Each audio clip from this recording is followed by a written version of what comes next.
Good evening and welcome to the September 12th, 2022 meeting of the Shawnee City Council. I'm Mayor Michelle Dissler. I'll be chairing this meeting. I'll do a roll call at this time. Councilmember Gillette, Present. Councilmember Thomas, Present. Councilmember Jenkins, Present. Councilmember Kimley, Present. Councilmember Nappin, Present. Councilmember Steens, Present. Councilmember Chaffee, Present. Councilmember Walters. Present. Thank you. Please join us in the Pledge of Allegiance, followed by a moment of silence. Pledge Allegiance to the flag of the United States of America and to the republic for which it stands, one nation, under God, indivisible, with liberty and justice for all.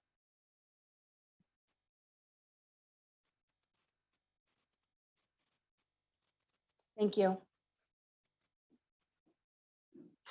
Next, I'd like to explain our procedures for public input in an effort to enhance citizens' ability to present information to the governing body. Anyone interested in addressing the governing body is strongly encouraged to register with the city clerk by noon on the day of the meeting. Information has been posted online about how to sign up. Speakers will be called in the order they register as provided by the city clerk. When I call your name, please come forward and designate a microphone. I'll ask you to state your name and address for the record, then you may offer your comments. So that members of the audience can hear your comments, I'd ask you to speak directly into the microphone. By policy, comments are limited to 5 minutes. No person may speak more than once to any one agenda item. Only comments related to city business are permitted. Disruptive acts are not permitted as per policy statement number 7, which includes but is not limited to yelling or speaking from the audience, clapping or snapping. After you're finished, please sign the form on the podium to ensure we have an accurate record of your name and address. Additionally, comments can be submitted to the entire governing body via email at governingbody@cityofshawnee.org. Next item on the agenda is a consent agenda. Would anyone like to remove an item from the consent agenda? Seeing none, I'll accept a motion to approve the consent agenda.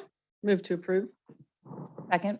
Motion's been made, seconded on this item. All those in favor say aye. Aye. Opposed, nay. Motion passes. Next item on the agenda is business from the floor. Did anyone sign up to make any comments? We have no one. The next items on the agenda is mayor's items.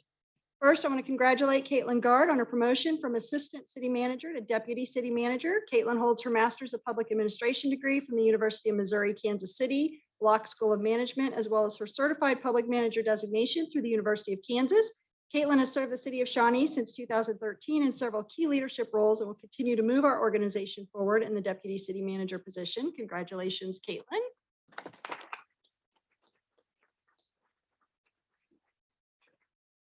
Next, I want to congratulate Jenny Smith on her promotion from Senior Prosecutor to City Attorney. Jenny holds her Juris Doctorate from the University of Kansas Law School.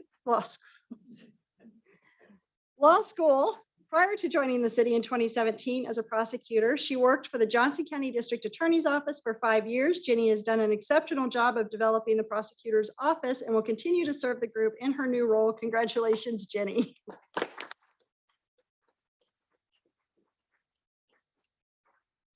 Thirdly, I'd like to recognize our Parks and Recreation Department. On Tuesday, September 7th, our Parks and Recreation Department joins the ranks of the elite park and recreation agencies across the country by officially earning accreditation through the Commission for Accreditation of Park and Recreation Agencies and the National Recreation and Park Association. The department met all 154 standards confirming the quality of parks and recreation services provided to our residents. This distinguished accomplishment will be presented September 21st during the 2022 NRPA Annual Conference in Phoenix, Arizona. So congratulations to Tanya and the Parks and Recreation Department. And then lastly, I want to mention as well that on this day, September 12th, in 1922, Shawnee Mission North opened its doors for the first time. And so they are celebrating their 100 years today, and we have 5 generations of Shawnee residents who have attended and graduated from what was Shawnee Mission Rural High when it was the only school to Shawnee Mission North. So we want to congratulate them on 100 years of excellent leading the excellence of the Shawnee Mission School District. And they spoke briefly today and was talking about how North is very steeped in their tradition. And so then when the other schools came on, East, West, South, Northwest, and all of those, we kept the original S on our letter jackets for Shawnee Mission High, even though we had become North. So it was a great ceremony today, and congratulations to them and to all of the families in Shawnee that are fellow alumni of Shawnee Mission North. The next items are public items. Item number 1 is to conduct a public hearing to consider adopting the 2022 revised budget. Notice was published for a public hearing to consider the 2022 revised budget. I'll accept a motion to conduct a public hearing. Move to conduct a public hearing. Second. Motion's been made, seconded on this item. All those in favor say aye. Aye. Aye. Opposed, nay. Motion passes. We are now in a public hearing. Does anyone on the council have any questions? Anyone from the audience like to, nobody signed up? Anyone from the audience like to speak to this item? Seeing none, I'll accept a motion to conclude the public hearing. Move to conclude the public hearing. Second. Motion's been made, seconded on this item. All those in favor say aye. Aye. Opposed, nay. Motion passes. The public hearing is closed. Recommended actions, consider approving the 2022 revised budget as shown in the notice of public hearing. Does anyone on the council have any questions? Anyone sign up for comments? Anyone from the audience like to speak to this item? Seeing none, I'll accept the motion. Move to approve the 2022 revised budget. Approve, second, sorry. Motion has been made and seconded on this item. All those in favor say aye. Aye. Opposed, nay. Motion passes. Item number 2 is to conduct a public hearing to consider adopting a resolution levying a property tax rate exceeding the revenue neutral property tax rate at 23.393 mils for the fiscal year 2023 budget. During the 2021 legislative session, SB 13 and HB 2104 were enacted, establishing new notice of public hearing requirements if the proposed budget will exceed the revenue neutral property tax rate. At the July 11, 2022 City Council meeting, the governing body directed staff to notify the county clerk of the city's intent to exceed the revenue neutral rate and to publish notice of the hearings. I'll accept a motion to conduct a public hearing to consider exceeding the revenue neutral property tax rate. Move to conduct a public hearing. Second. Motion's been made, seconded on this item. All those in favor say aye. Aye. Opposed, nay. Motion passes. We are now in a public hearing. Does anyone on the council have any questions? Councilmember Jenkins. Not really a question, but I did ask city manager to put together just a little bit of information for the public, so they just maybe understand it a little bit better. A couple slides, I believe. You gonna take care of that, Don? Okay. So that might be a good way to just kind of start things off for them, to give kind of an overview.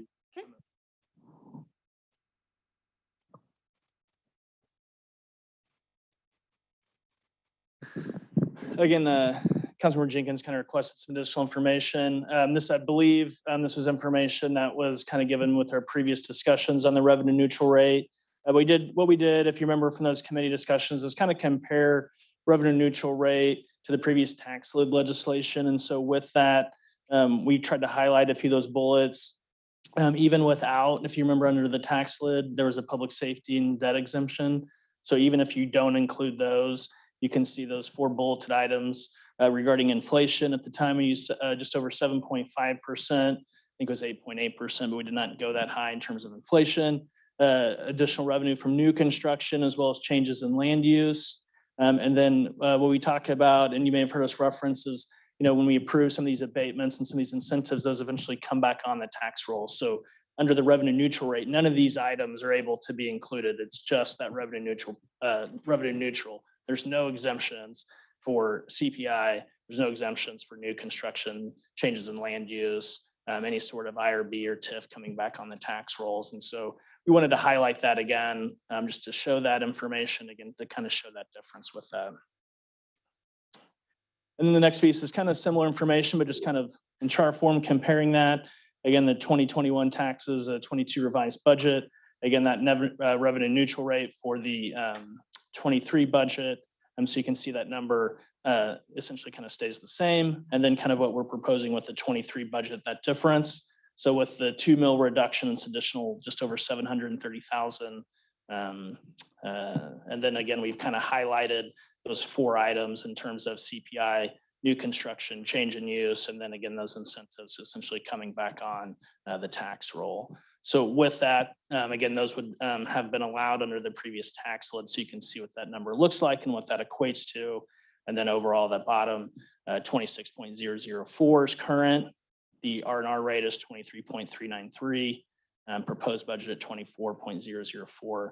And then the difference there, 0.611. And then try to do, Don, I did a quick calculation to kind of show you what that difference and what it actually equates to. So you can see that reduction, that decrease, into what essentially would have been allowed under the previous tax lid legislation.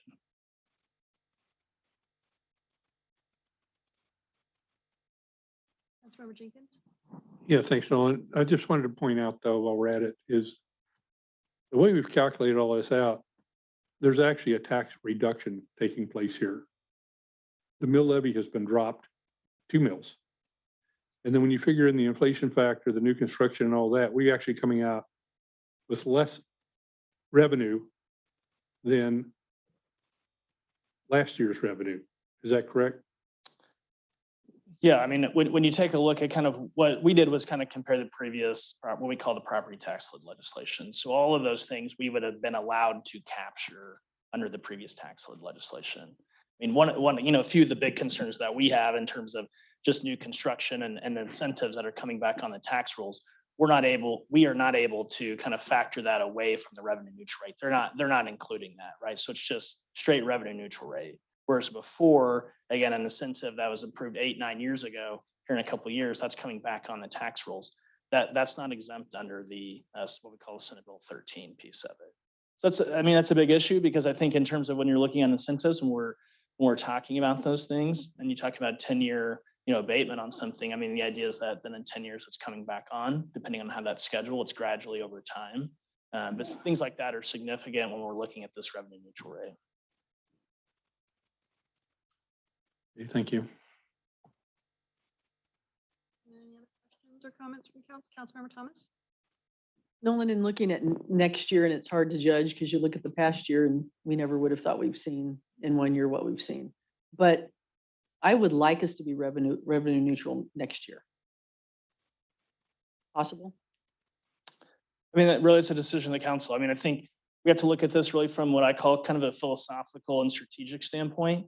Really under revenue neutral rate, what you're asking us to do is provide the same level of services. In our case, we're a growing community, so you're really asking us to provide more services under last year's prices. Mhm. And so that's a huge challenge. Well, I just know that's what the people have to do. We're serving in this capacity, but the people who are outside the doors or perhaps listening, that's exactly what they have to do. But I think the difference is that we're a growing community. And so I think if our focus is to decrease the mill levy and have revenue neutral rate, then I think we need to have a conversation if we want to continue to grow as a community. Mhm. Because once we add lane miles, once we add rooftops, once we add homes, there's an expectation that they're provided services. Right. And so whether it's How from the many- police, How many whether it's the, homes have been brought on the rolls this year? I don't have that number. Okay, this is just a conversation, Yeah. just a question. Yeah, so I think it's just the conversation of once that street goes in, Mhm. Obviously we have police and fire in the room, they have to be able to respond, and we want them to respond, right? But the other piece of it too is there's streetlights. Who pays that bill for those streetlights? We've got Public Works in the room. We might have to add staff. We might have to buy another snowplow. We might have to buy another truck. Those residents, we assume, also want their street plowed. And so I think it's a question of us for a little bit more strategically and philosophically, is that we're trying to provide the same level of services, really more services and more programs to a growing community, and we're not able to capture the revenue in order to do that. And so, some people look at it in terms of essentially like you're giving a tax break for others on new development, right? Because they're not paying the same rate. And so you're essentially reducing their taxes to kind of spread across the community evenly. So I think it's a little bit bigger conversation if our focus is just to simply reduce the mill levy versus really kind of looking at this from a strategic standpoint. I think I would just like to see us be very diligent and intentional about every expenditure, because it's the small expenditures that make up the big number, right? So not just focusing on these large numbers, but the small things that we can, just like at our homes, we have to be mindful of as we move forward. We're eating, we're heating our home, we're cooling our homes, we're putting gas in our cars and all of those things. But we have to be more mindful of our trips. We have to be, are we eating chicken legs or chicken breasts and things such as that? So I know that's what the people have to do. And I think that as a city, that's what we need to do as well, is just be mindful, not cut service. Our police and fire, first responders, Public Works, they have to be funded, but in other areas, what can we do? And maybe even a public, we like to have public input, having some public input on from the people's perspective of what could be done to save this growth of cost. And I think that's a good segue. I think, again, appreciate staff that were involved. I know a few of the council attended as well. We had 3 public budget open houses. Like I guess I'll do this now under revenue neutral, not the next item. But again, I think for the folks that participated and attended, we're extremely appreciative of the information we provided. And so we're glad to hear the positive feedback. Obviously, the overall number of attendees was low, but I think it was good to really kind of showcase and highlight that. Again, in terms of the organization and spending, I think when we look at those comparisons to our core cities here in Johnson County, we are one of the leanest organizations. We look at those comparisons in terms of per capita, in terms of size of the community. So in terms of that, I think as an organization and kind of the size and structure of what we have, we're one of the leanest organizations with our 4 core cities. Thank you. Thank you. Question for Nolan while you're up there. Member Jenkins. Just a quick question. In Johnson County wide, there's a lot of communities here in Johnson County. Were there any other communities that came close to a 2 mil levy decrease this year? So not that I'm aware of. Johnson County, and again, that's broken up into 3. So it parks under Johnson County. There's a Johnson County mill, the library mill, and then the Parks and Rec. So I kind of loop them as one. Technically, there's 3. That's about I think it's a 1 mil decrease for Johnson County. I'm actually not sure. I don't recall about Johnson County Community College and what they decided to do. I don't recall. Oh, they may have went up. Okay. And then I think I've heard of a few other cities with like a 1 mil. So I believe, to my knowledge, we're the largest. I think there's Olathe is at 0.25 or maybe half mil decrease. I believe Lenexa was maybe around 1 mil decrease. I'm not aware of another city dropping by 2 mils. Thank you. The only thing I want to add, because I agree with Councilmember Thomas, but I also want us to make sure that we consider the needs that we already had that still haven't been met. And some of the things I had mentioned before, when we had built the Justice Center, we planned on having a training tower. To this day, that hasn't been built yet. And we have a need in regards to response times for an additional station in the northeast corner of the city. I've mentioned before, my heart would sink every time a snowflake would fall when I was first on the council, because our phones would ring off the hook about the streets being cleared. And the last several years, we don't have that issue anymore. Now we receive nothing but compliments. And, we've gotten to this point, and I don't, especially if we're going to hit another recession, I just want to make sure that we're planned and prepared and we don't move backwards, because the number one thing I still hear every single day is we don't have sidewalks on this side of the city for kids to walk to school. It's a huge concern for residents, and on this side of town in my neighborhood, we're looking at a $2 a month, not even a $6 a month, a $2 a month decrease. And from my understanding of listening to them, they would prefer the sidewalk. So I just do want to make sure that everything that we do, it's responsible, and that it's not cutting any of the services, and we're keeping in mind all of the things that we already said we were going to do, and because of the recession didn't get done. We've finally gotten mostly caught up on our street maintenance and stormwater maintenance that we got 10 years behind on, but I don't ever want us getting to that place as a city again, that now that we're sitting so good that we end up going backwards when we still have some unmet needs that haven't been met and we're still waiting. That was, like I said, part of the original Justice Center build, and that was in 2006. Is that when the Justice Center was built? 2008. So we've been waiting on that for a while. So that's all I have to add to that. But I mean, absolutely, I hear where you're coming from. Any other questions or comments, Councilmember Gillette? No, Nolan, just a quick clarification, for public record, just restate what our reserves are like. So I don't have that chart pulled up in front of us. I can't remember the percentage.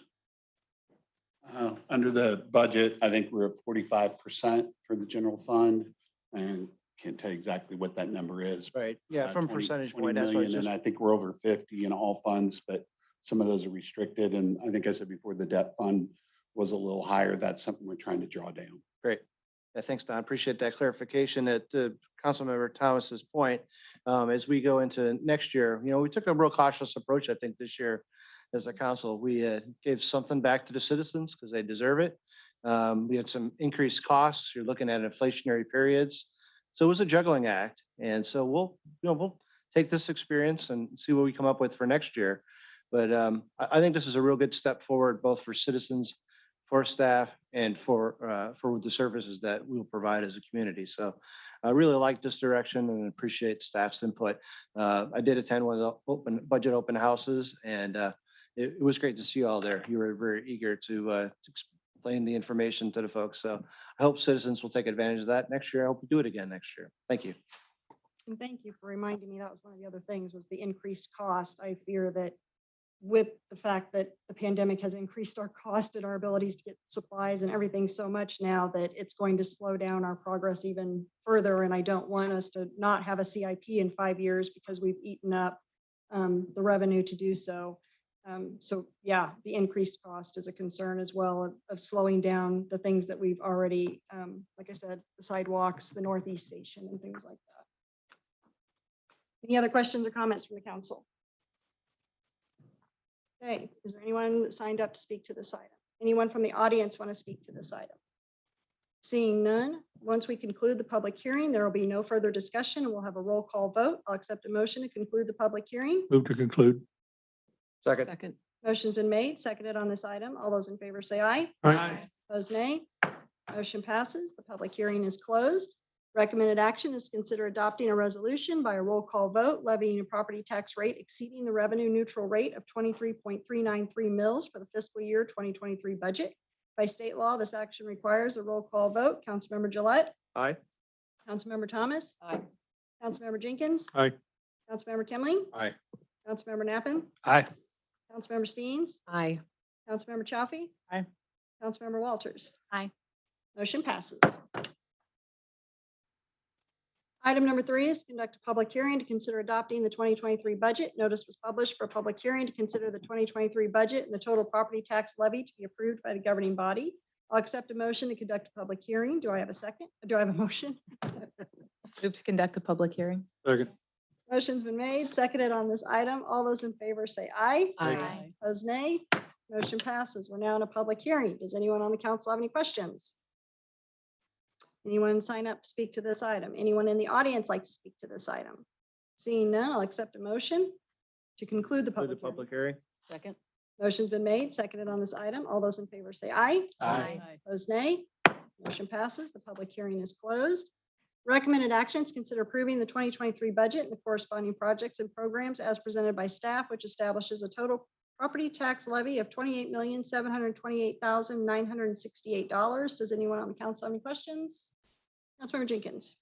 Not really a question, just a comment. I just want to thank the staff. I think they've worked really hard with the city council this year in negotiating this budget and trying to come out with one that was compatible for all of us and that we all felt we could move forward with. Something that also recognized the plight of our taxpayers as well. So I think we really had a great year, a good successful year in working through this process. I think the best one since I've been on council. And I just wanted to thank you for the cooperative efforts. Councilmember Kimley and then Councilmember Gillette. Yeah, I can second that. I don't vote yes on too many budgets over the years, so I do appreciate staff and the changes they were willing to make to this. I'm happy that we were able to reduce the rate. I know that we've had some emails kind of talking about the semantics of did we decrease taxes or not? I mean, at the end of the day, we lowered the rate. Valuations went up, more money will come in, but I kind of see that as being analogous. If we dropped the sales tax 1%, but everything went up because of inflation, we still dropped the rate. It wasn't our fault that the inflation went up. So I'm proud of us making this change and going for the 2 mil. And once again, just appreciate staff's work on this. Councilmember Gillette. I guess I'll third it. I wanted to thank staff for the budget retreat we had earlier this spring, summer.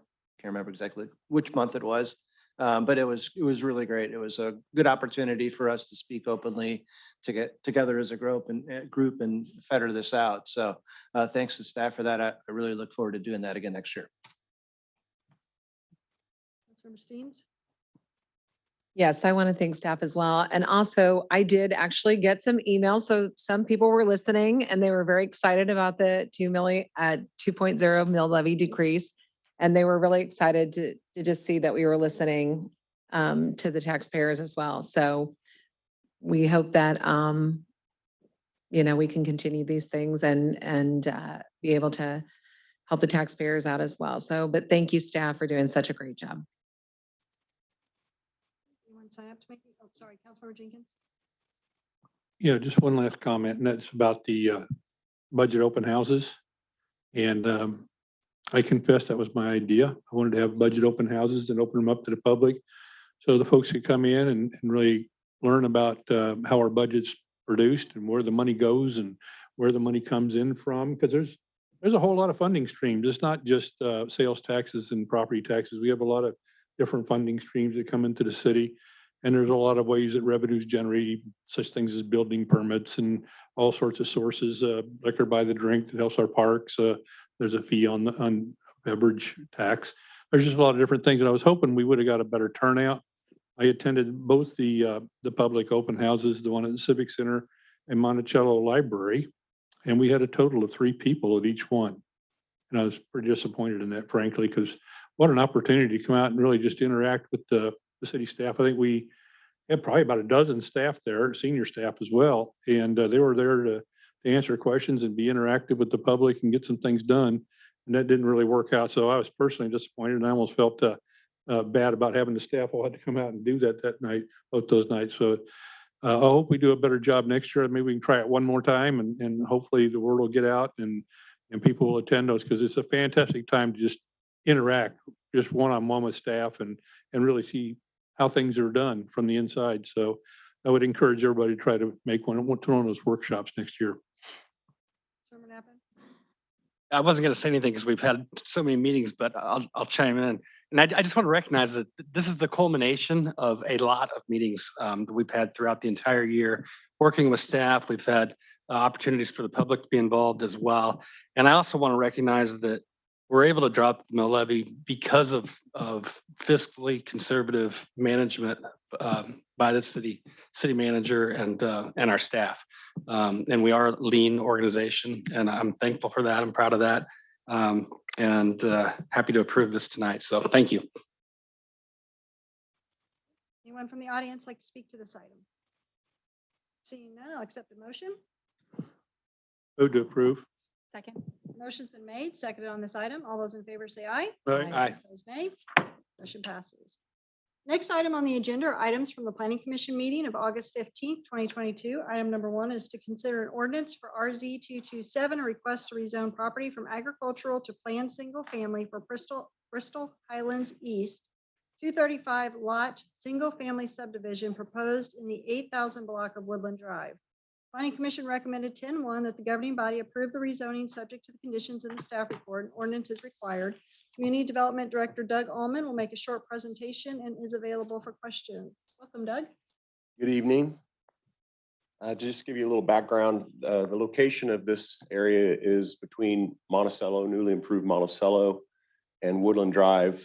This subdivision is being proposed in what would be 80th Street in that general vicinity, north of the Bristol Highlands development that's in the city of Lenexa and east of the ongoing Bristol North subdivision that is in the city of Shawnee. That kind of gives an overview of the site. This is one of our largest last vacant areas in Shawnee to develop.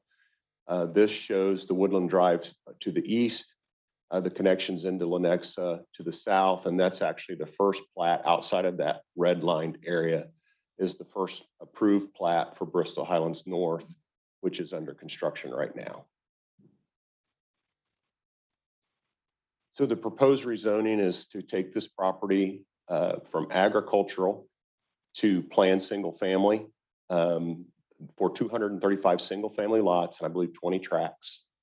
Those tracts are for various open space and stormwater reasons. The lot sizes are between 9,000, I believe, and 60,000 square feet. So these are larger lots, single family residential. And again, I think the intent is just for it to be a continuation of what's happened to the south and the existing development that's ongoing right now to the west. This is a look at the preliminary plat, shows those open space areas, the street configuration. This is the full phased development of 235 lots. It is a phased development. The developer is here to answer questions. I believe the first phase, it shows 70 lots there. I think in our narrative, they had talked about maybe being half of that in the first year or two for about a total of 36 lots. And obviously that phasing plan there shows the first phase coming off of Woodland Drive. Since it's a planned single family subdivision, unlike our standard R1 zoning, we do have architectural control in the subdivision. So at a minimum, they have to provide 5 different house elevations to be built in the subdivision. My expectation with the amount of homes that are coming online, that we'll probably have more houses than this. Again, the developer is here to answer any questions about the architecture that they're proposing. But again, very typical for what you've seen developed already out in that general vicinity. So there was a lot of discussion at the Plan Commission meeting about 80th Street, but also Woodland. So I just kind of briefly wanted to go over this. This is actually our future circulation plan. 80th Street will be put in from Monticello to Woodland under this development proposal. There was a lot of discussion about Woodland North. That is offsite from this property, but they are providing 60 feet of right of way from center line adjacent to the property that they control on Woodland. And they're going to do improvements of not only 80th, but their portion of Woodland Drive adjacent to the site that they control. It's very typical for this type of development to happen in that manner. The existing subdivision on the east side of Woodland did the same thing. They put in their improvements when they went in, and this developer would be duplicating those as well. But kind of a bigger picture view of what we anticipate in the next few years as development occurs to the north. The green line up in that vacant area north of where their proposed area is 75th Street. That's shown to connect to the roundabout at Monticello that's being improved. Years ago, when the Brittany subdivision came in, Carson was stubbed as a major collector. So that street is stubbed, and the city has purchased a house at the intersection of 71st and Martindale, where that street would then be able to be connected through. The idea is that Carson will be built, realigned to kind of replace the old portions of Martindale and Woodland that are along the road tracks. And it will then tie into Woodland as I'm assuming a future capital plan down to 83rd. We did talk to the little city of Lenexa about their portion of Woodland, and they are not interested in this time of doing improvements for their portion that's in Lenexa. It is not on their current CIP. So I wanted to kind of go over that broader circulation plan to give you an idea of what the street grid will look like as the properties to the north are proposed and possibly developed in the future. With that, I will open it up to any questions that you may have. And I will say too, our transportation manager, Deputy Public Works Director, Kevin Manning is here, and is probably a better traffic expert than I am. And then Jeff Bartz, our design engineer, our development review manager, is here as well. If you have any questions about the actual street improvement that they're going to do on Woodland or anything like that. Councilmember Gillette. Thanks for that insight, Doug. Quick question, and you and I had an offline conversation about this real briefly, and you touched on it.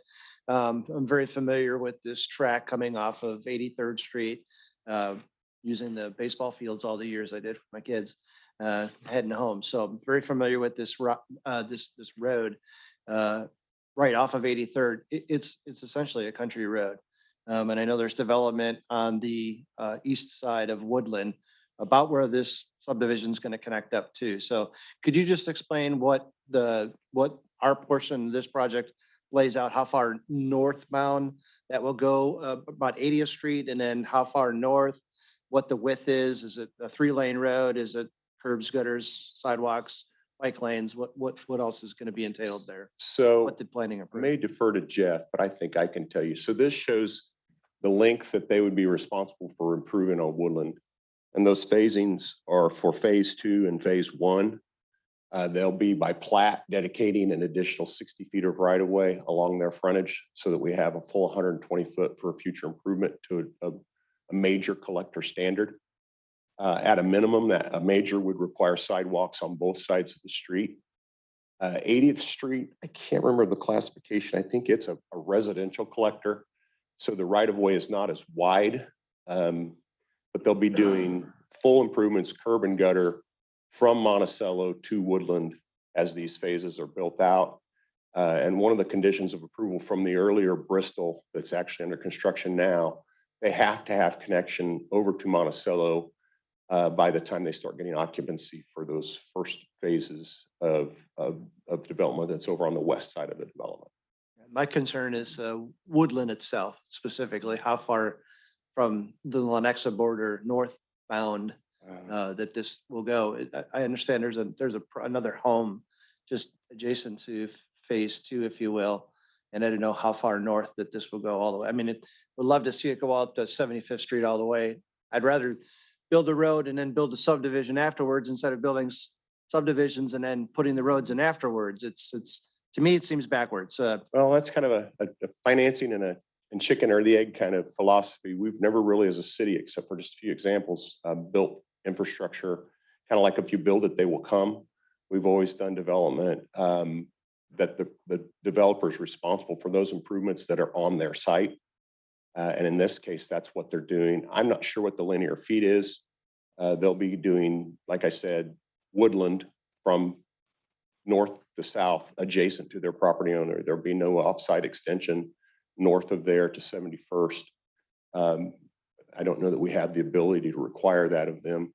But 80th Street, because it is internal to the entire subdivision, they are constructing that east-west connector. Okay. I think it's just a little unfortunate that we can't get that put on now while that's empty land. I'm very excited about this project and looking forward to this construction. I just would rather see us. Well, that's kind of move forward. a great thing to think about is, you prioritize the expenditures of the city for infrastructure. We bring you a CIP, Public Works brings you a CIP every year. It may be that this type of development out here hadn't been contemplated for years, and now that Monticello's in and the interest is there, you may reprioritize what you think is appropriate to be built in the area. Obviously, a capital plan of this nature, it might be eligible for grant funding and those sort of things. I don't want to get too deep into the weeds. Sorry about that. But obviously it could be something that could be looked at in a future CIP. Yeah, it's a great point. I appreciate that because I would love to be able to see that come forward. So Kevin and his team can put that on their radar. I think that's an important growth element for this development. Thank you, Doug. Appreciate it. Councilmember Walters and then Councilmember Nappan. Thank you. And thank you for the presentation. I really appreciate it. Also very much looking forward to hearing about this project. But similar hesitancies, you kind of answered my first question, whether or not Woodland was even on the schedule as to being redone, because I knew that we had purchased that property and that was going to be kind of the connection there. Can you go back to that one? Mhm. Sorry, that shows the future kind of plan.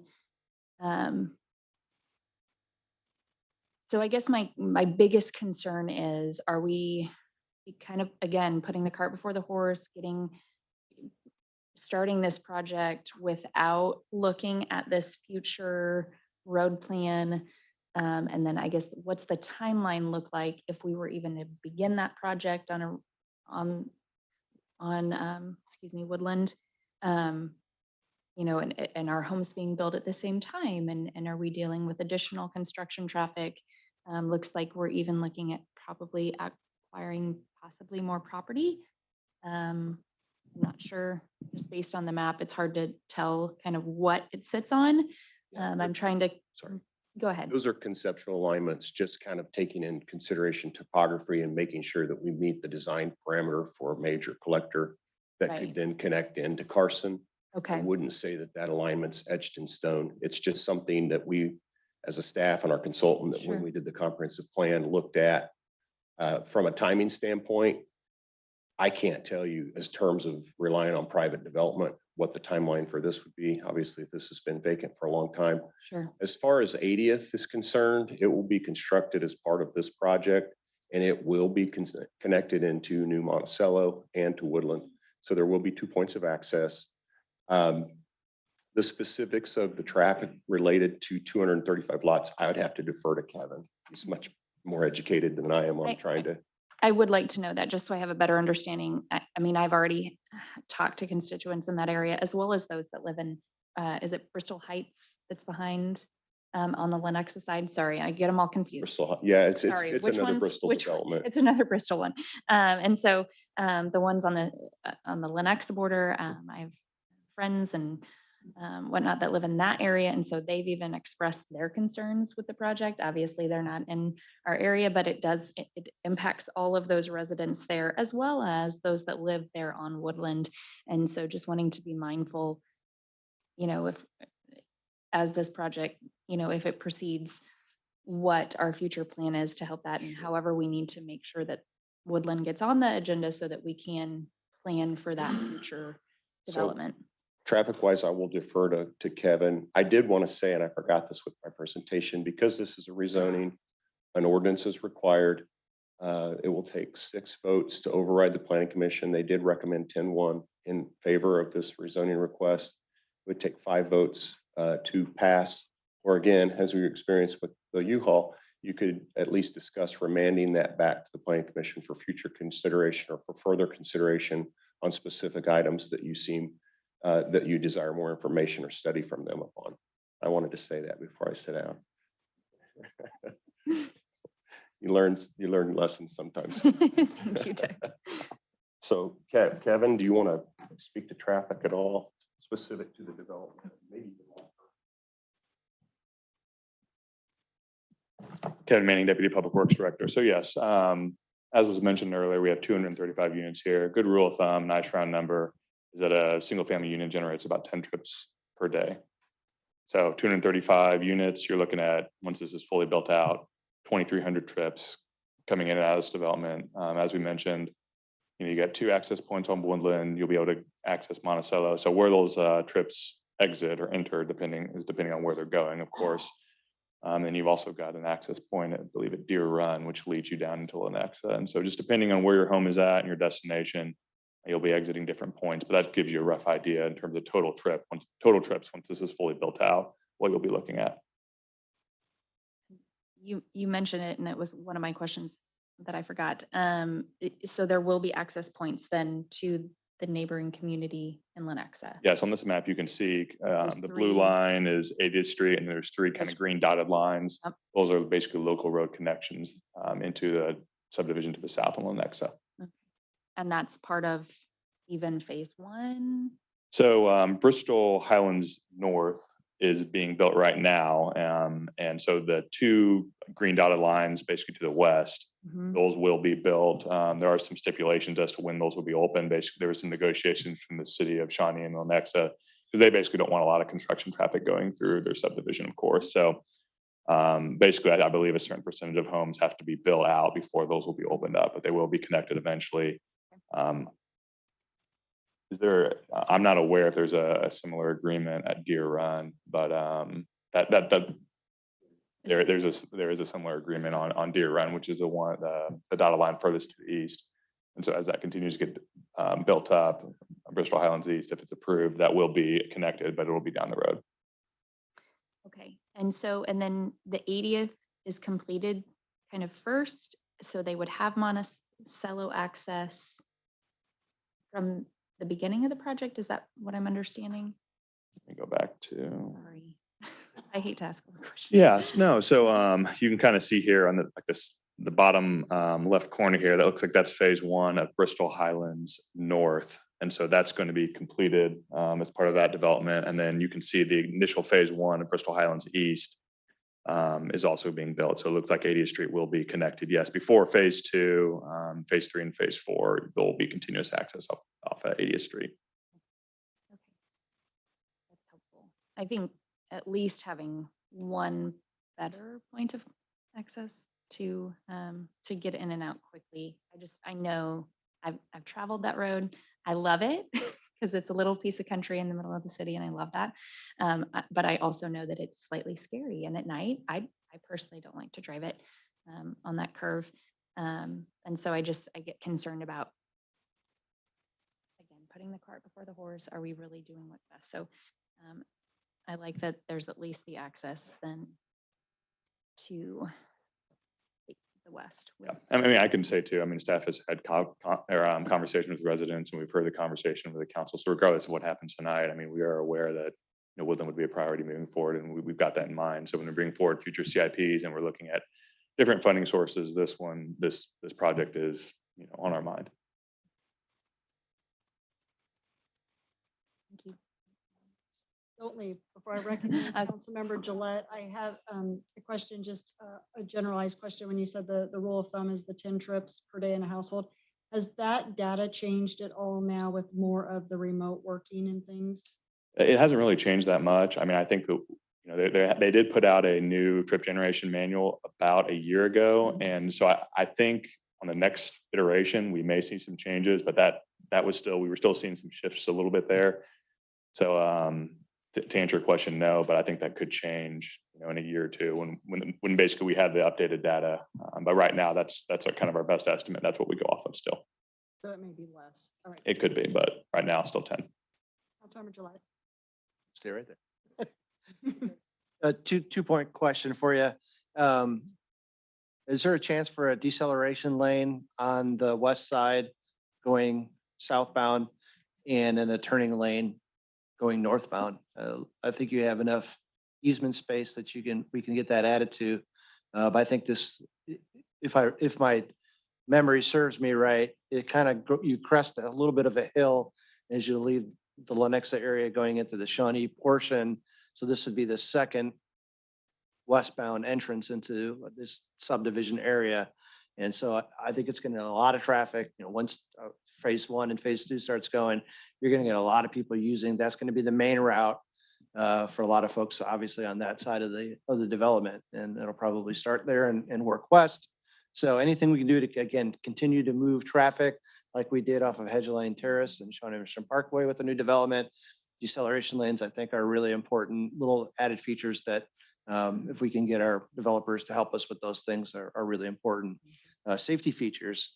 And yes, I think it would really be important if we can move this up on the CIP to extend this road later. But and then finally, to cap it, if we're going to do that, I think the cooperation with Lenexa to move it up on their CIP and just do that section all at one time while this development is going in is just really prudent on our part to really get that get done. So I think it'll make it safe for everybody in both sets of communities as this develops. So excited to see it. I like to see it get done right the first time. So thank you. Any other questions or comments from the council? Did anyone sign up to make any comments? We have two individuals that signed up. The first one is Dawn Lane. Please come forward, state your name and address for the record.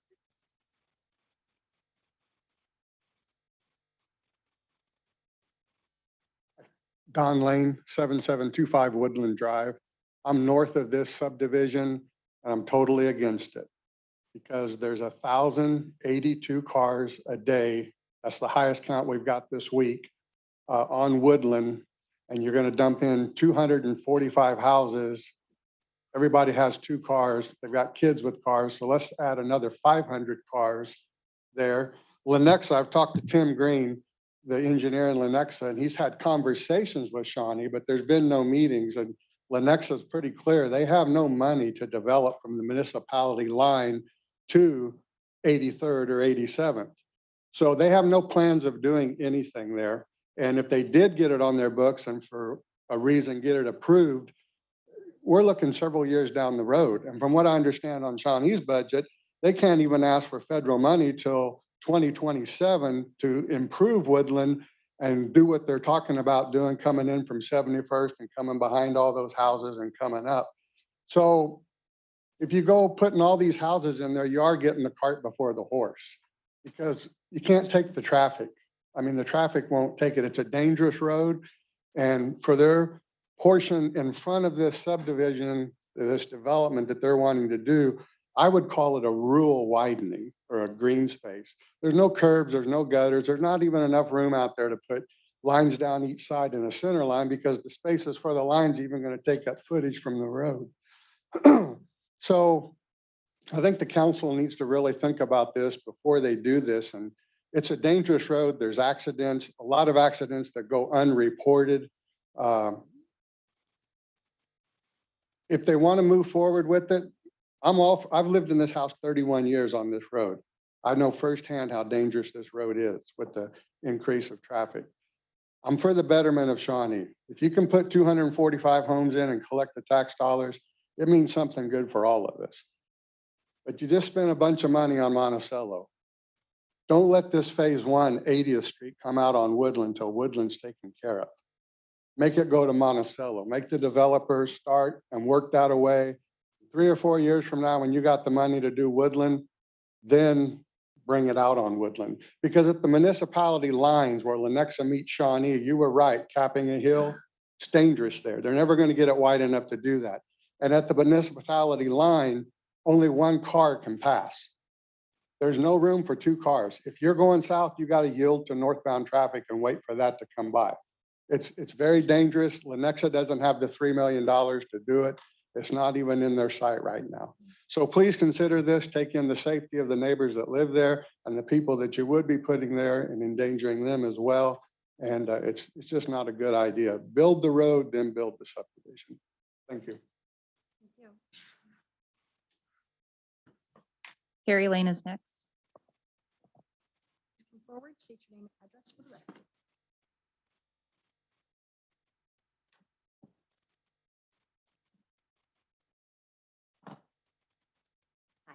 I'm Carrie Lane, 7725 Woodland. We've never been to a meeting and we just came to see what was going on last month. And so when I heard everyone talking about Woodland, I was kind of taken back because I thought they're finally understanding what I live and what Donnie and I live. And it's been very disturbing because we're used to our nice country road. But we do live on an interstate.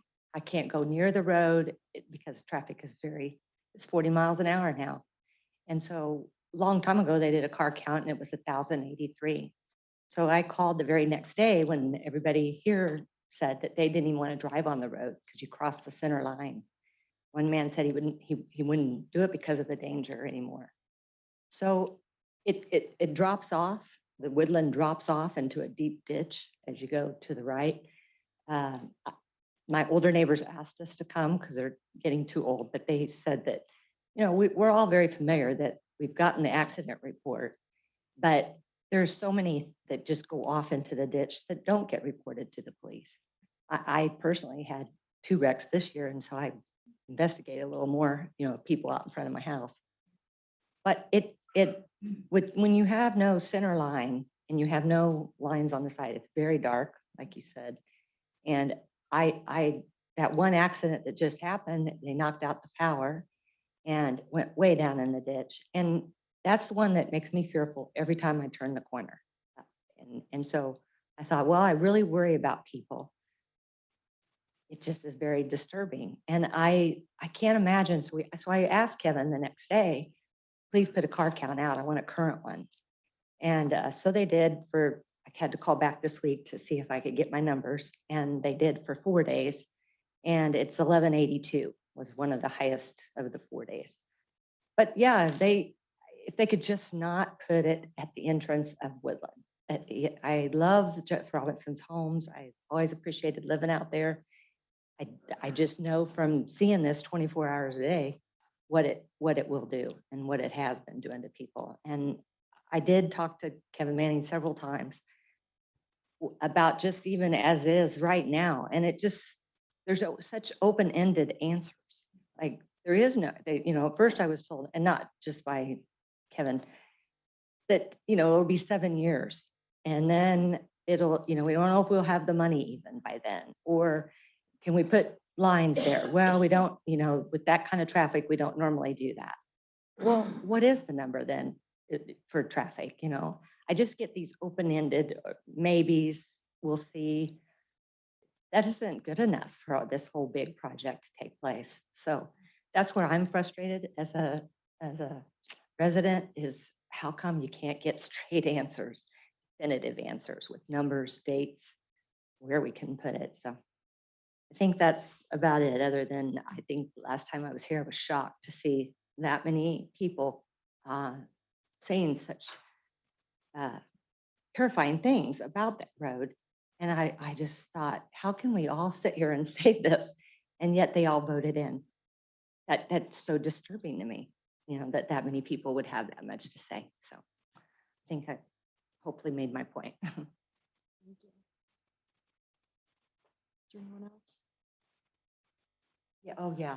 And I did have these pictures because I have talked to Kevin Manning about what we can do about where that accident took place, because when it's too narrow, when my husband and another truck went by each other, they both knocked off their mirrors. And that was $600 out of our pocket.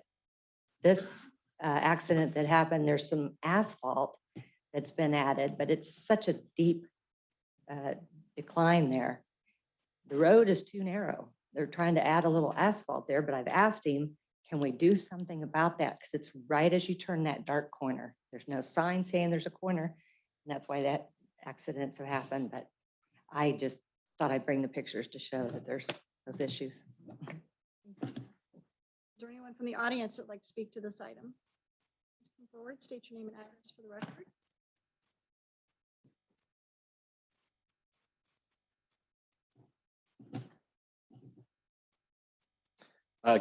Good evening, Dan Foster, with Schlegel, representing Jeff Robinson.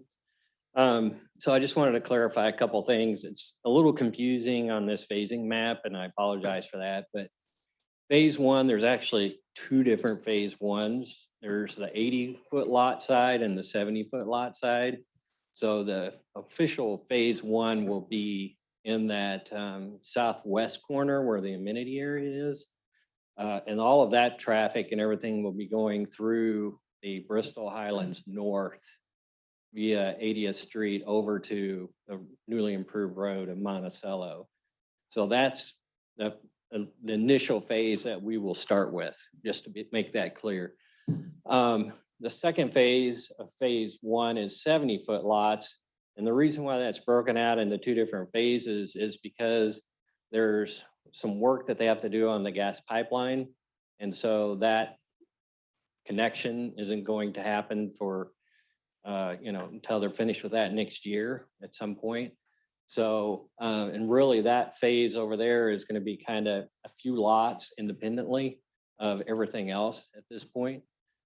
The other thing you have to consider is this is, as Doug said, this is a multi-phase project. So we're not going to put all 235 lots out there day one. So this is going to occur over a period of several years of time.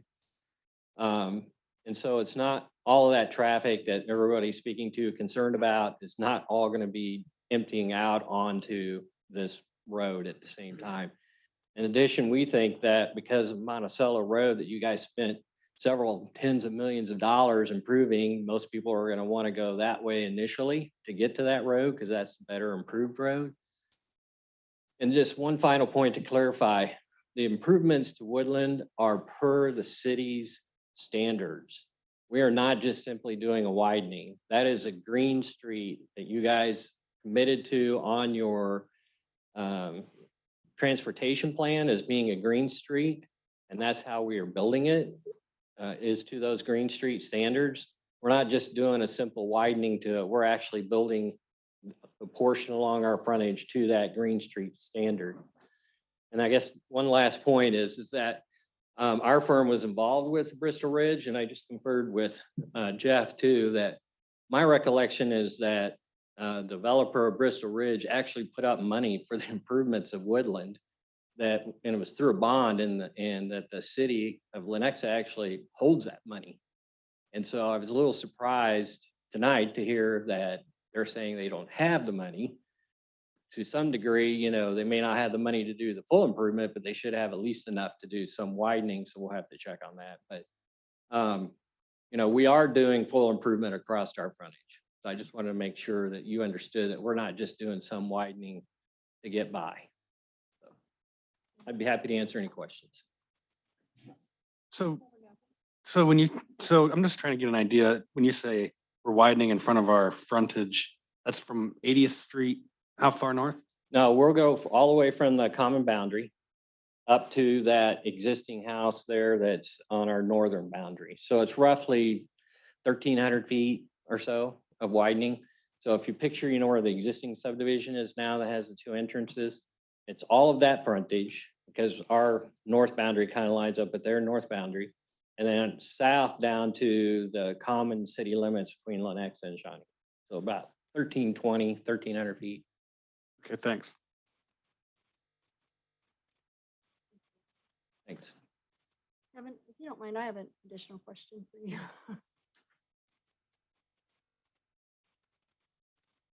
So this is the science behind human nature, I guess.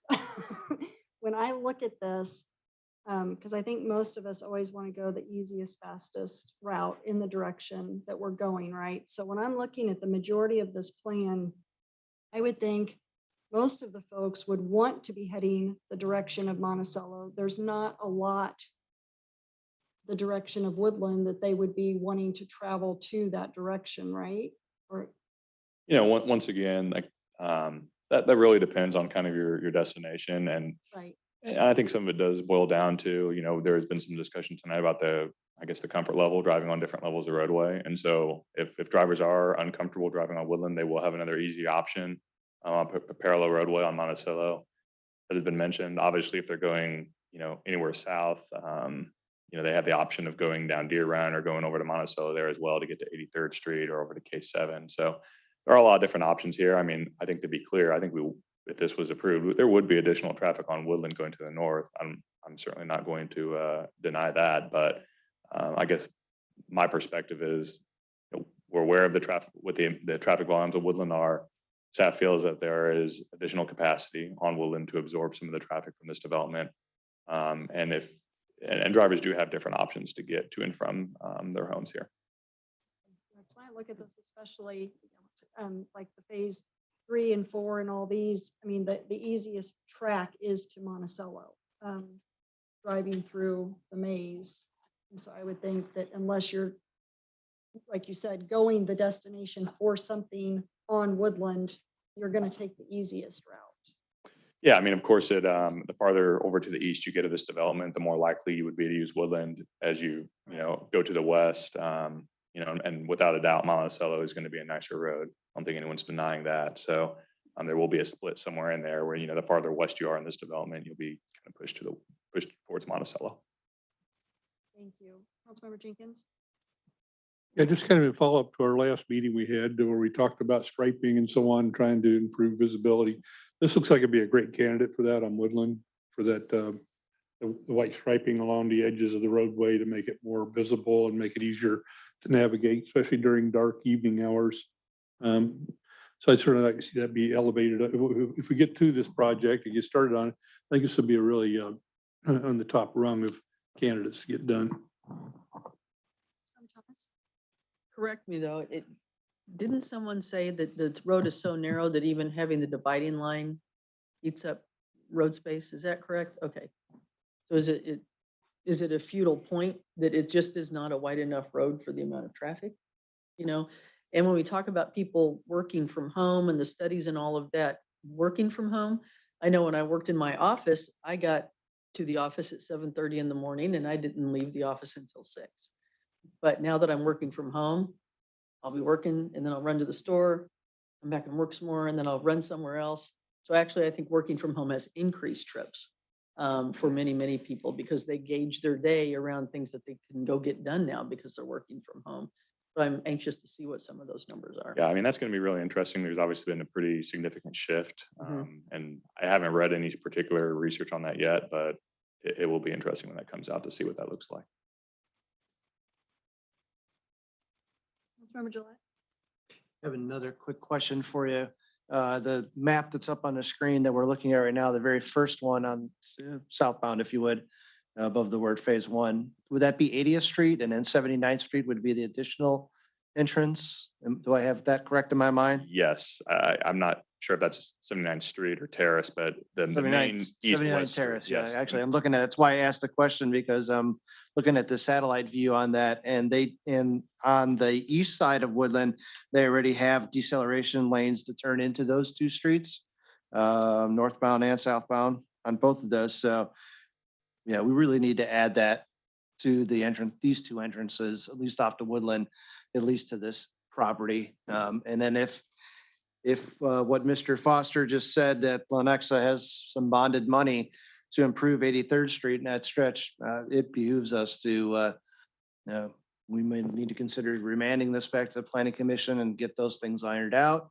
Or we make this part of those conditions, part of this vote. So, yeah, And I will we should say, do, we should at least do that to the end of that phase of this, Mhm. this construction project. So it's done right from the start. So I'm very excited about it. I just want to see us do it right. One other thing, when we just have free time. Can we set up some counts in similar neighborhoods that have the same amount of homes, just so that we can see number wise the traffic that goes in and out, just so we have some comparable data, or do we have that already? are you talking about, I've talked a little bit about trip generation tonight. Are you talking about kind of confirming that for our local? Yeah, and that's something we're actually exploring right now for multifamily. And so I think there's no problem looking at single family subdivisions and coming up with maybe a little bit of a kind of calibrated number for our area. Yep. If we have the ability. We can definitely do that. Councilmember Walters. Just a question, is there a possibility to make we have the two entrances on the west side, the east side, on Woodland, but only one on the Monticello side. Is that something that we would consider maybe adding another one on the Monticello side, So that's really, especially to the north? that's more of a site plan question, and I'll let Mr. Okay. Foster answer Okay. that. So one of the challenges of this site, if you're not familiar with it, is the terrain is significant. And so we're talking, that'd be lots of fill, lots of destruction of the natural stream corridor, that kind of thing, to make a connection across that drainage area there. Just to get back over to Monticello through that area. And even if you go farther, this is kind of in a, if you will, peninsula surrounded by drainage corridors on all three sides. And just getting across any of those is cost prohibitive. And it would just, not be a very good environmentally thing for the stream corridors and things. So that's why we didn't.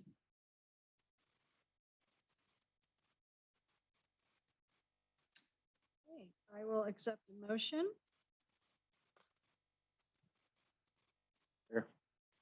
To make a motion that we approve this project based on a couple of adjustments on Woodland. That's acceleration and deceleration lanes, turning lanes, and hooking up with Lenexa on that 83rd Street improvement. Councilmember Thomas. To that motion, I'm just a little concerned if we shouldn't remand it back to the planning commission or something until we do get the word on these funds that apparently Lenexa is supposed to have had. In lieu of approving it now with the condition, let's resolve at least that portion to understand that, are those funds real? Did we misunderstand? What is the deal on those funds, so that we walk into this very clearly instead of more hopeful. Councilmember Jenkins. I just would ask the question whether, rather than remanding it back to the planning commission, that we tabled this to give adequate time to get this researched and brought back to us. Just a thought, We have a we could do it that way. If there's that great a concern about it, we could probably handle it that way. I moved to table it. We already have a motion. on already- the You table, did I'm have, sorry. so his motion counted for that? Oh, you There said, hasn't been a There's second. not been a second. oh, second. I'm sorry, I didn't hear it. No, I'm sorry. I don't think you meant that. Okay. Tony, Councilmember Gillette has made an initial motion. Oh, so can I counter motion to table it? Or it could Well, just die, it would die on lack of a second. If it dies for lack of a second, then there'll be an opportunity for another motion. I just wasn't sure. So is there a second? Councilmember Mappin.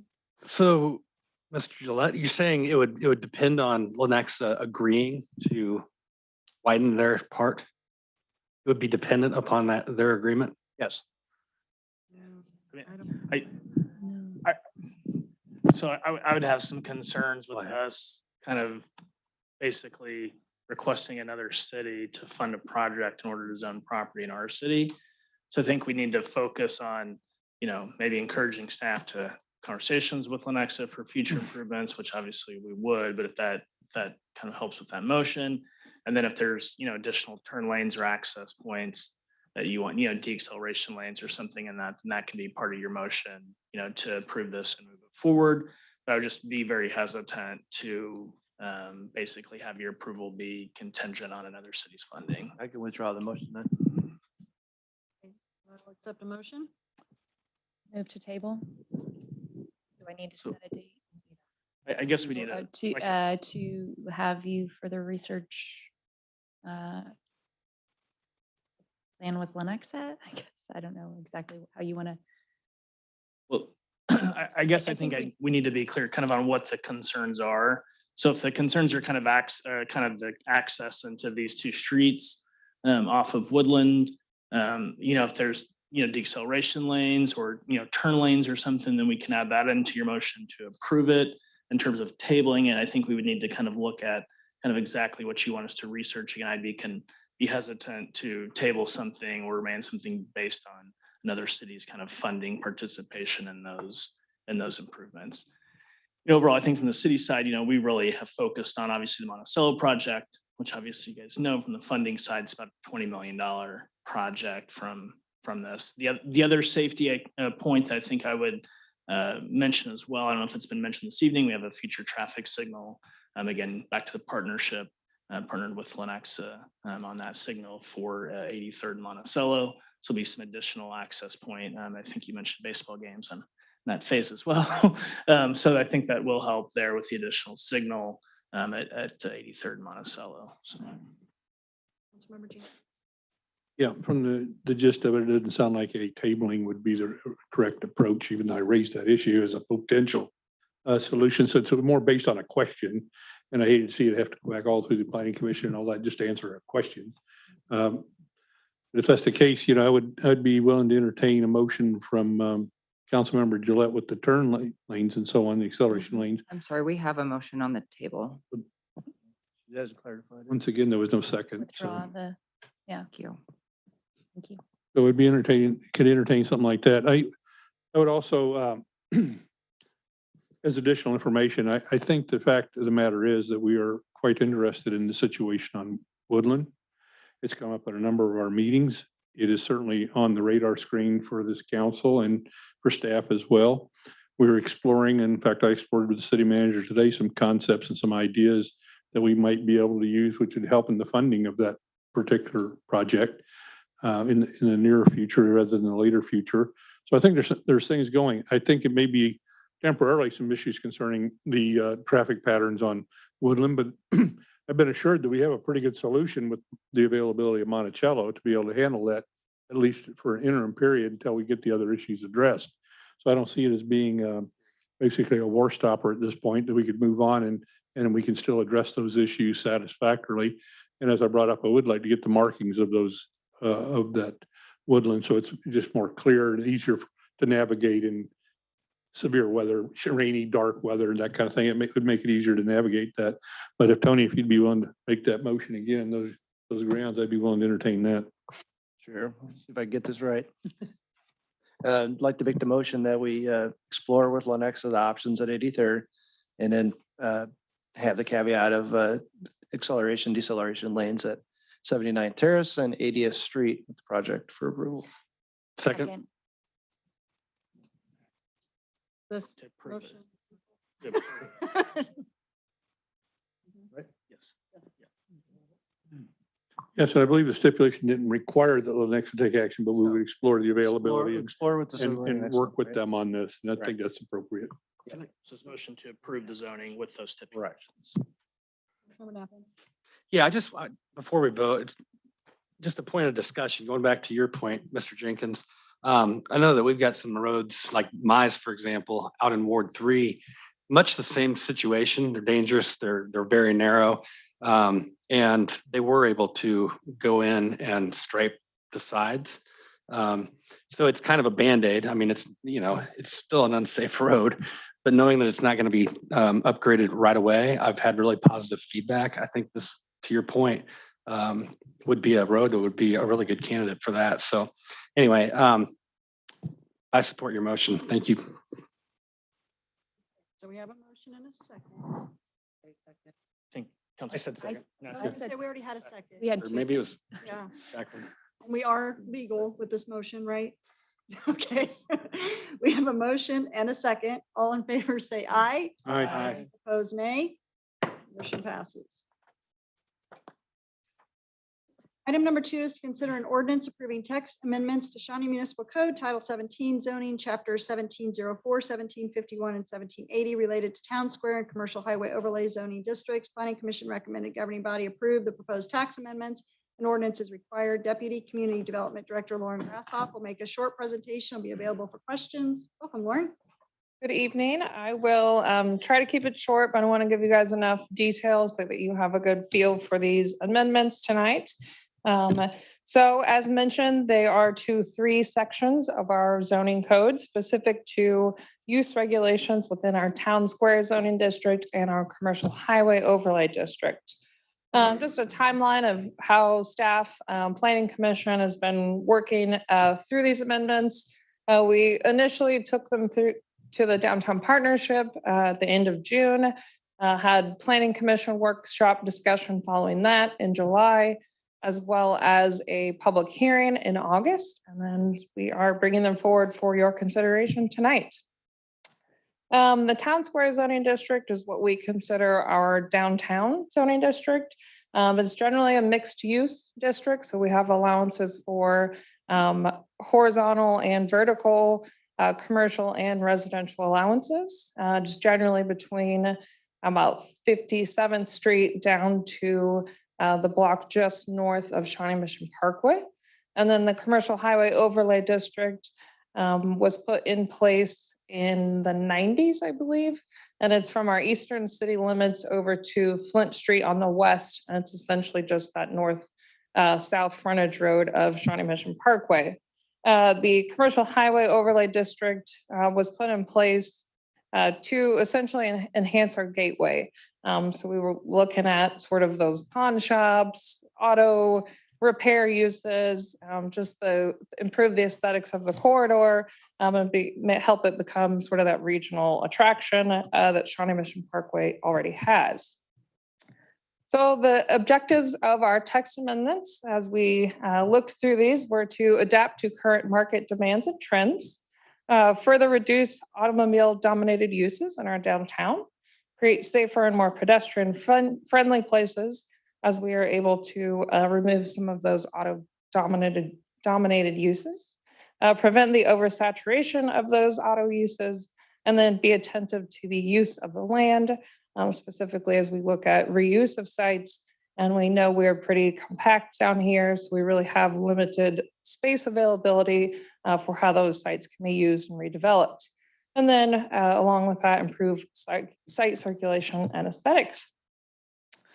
So what we looked at were specific uses, again, that really seem to be auto-oriented, that use more sites for parking or drive-through traffic versus your pedestrian, your service-oriented places where you stay, shop, play, as they say. So we looked at automobile parts and supply, and that's for retail. Convenience stores with and without gas pumps, gasoline service stations, restaurants, specifically with a drive-through or drive-in, and then creation of a new land use category. What you see on the table here are existing land uses specific to those that I mentioned. The automobile parts and supplies retail is currently allowed in both zoning districts. The convenience stores, that would be like without gas pumps. We don't have many of those, but they are a business model. They are permitted in both districts. Convenience stores with gas pumps are currently a special use permit in our overlay, and then they're permitted in town square. Gasoline service stations are really kind of an old business model. We don't really have many of them even left in Shawnee.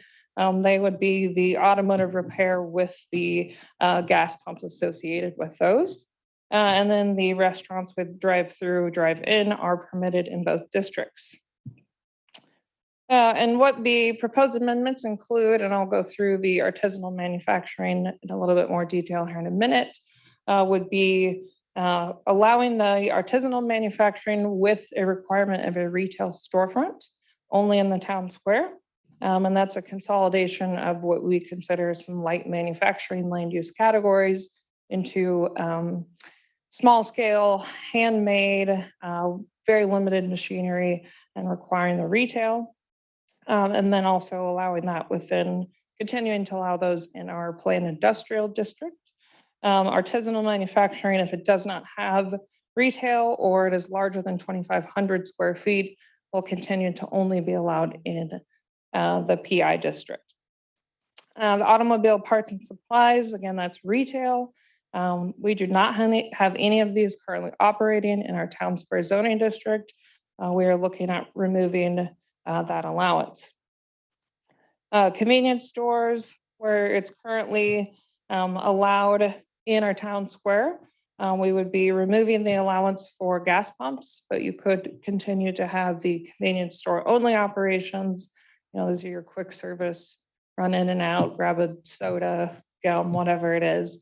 And then gasoline service stations. Again, this is kind of a model that's really business model that's no longer really operating here in Shawnee. It continues to have long-term impacts, if it's specifically even on the reuse of a lot of sites downtown. You've got underground tanks that can potentially become issues long-term, and something we want to be really cognizant of on where we locate those. So there is kind of one exception. I did say that these changes were for town square and for CHO, but as we were reviewing these changes, we also thought it would be appropriate to disallow the gasoline service station also in our commercial neighborhood zoning district. That's the only change we have in any other zoning districts, and really for the same purpose.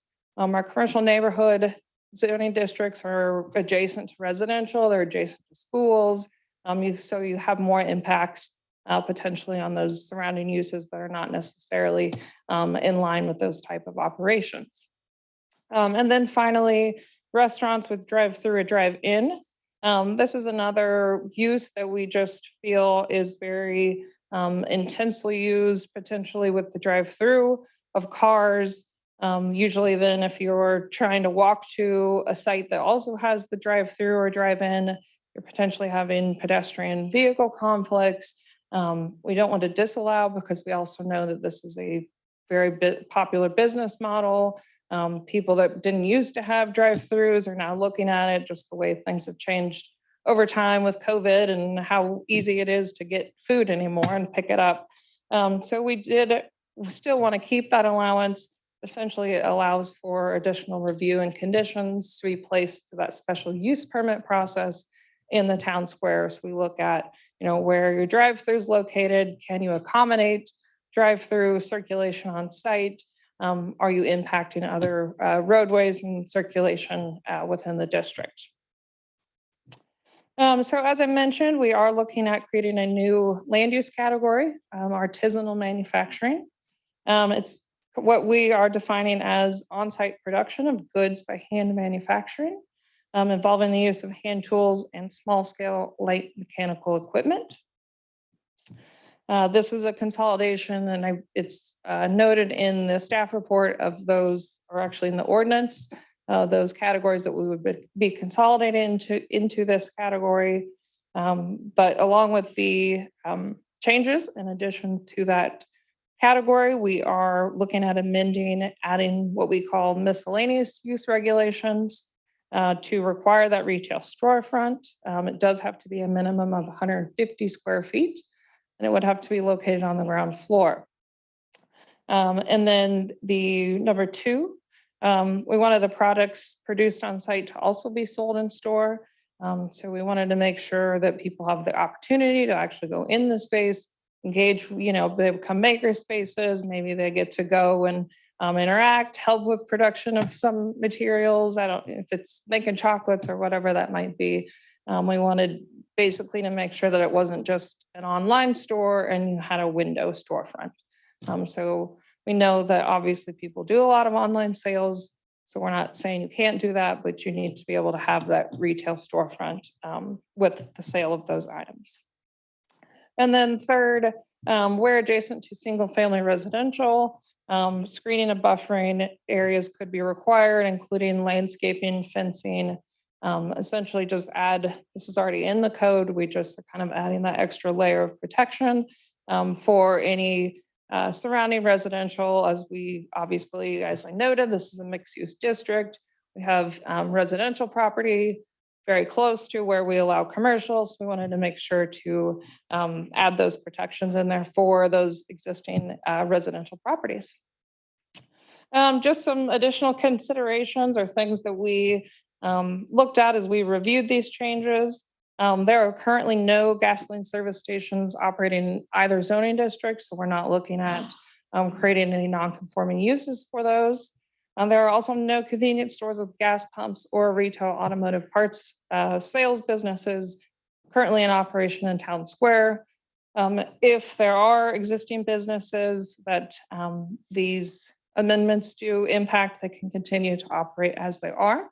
So for instance, McLean's has a drive-through. They can continue to operate as is without having any additional licensing or permitting requirements.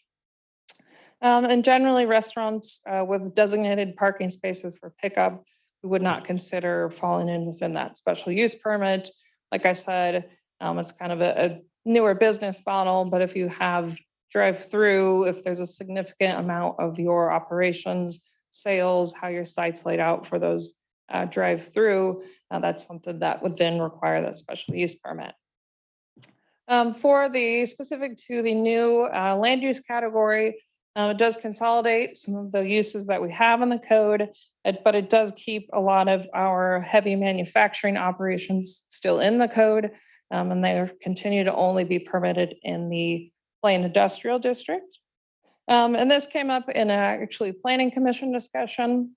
If a space does go from retail, office, any sort of kind of standard commercial space to industrial, whether that's piece of it or all of it, we do require what's called a change of occupancy permit.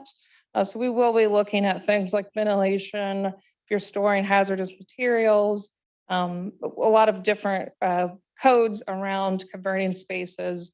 So there's definitely some oversight. You can't just come in and start your welding business in generally most commercial spaces. And then retail storefront requirements. There was discussion about if we should require this or not at the Planning Commission, but staff and majority of planning commissioners felt that it best aligns with our goals downtown, our vision and intent for the downtown district, requiring that retail storefront, engaging the storefront and getting those users into the spaces, not just for the businesses to produce goods and ship off to sell somewhere else. So just real quickly, I just highlighted how the proposed text amendments align with our Imagine Shawnee goals.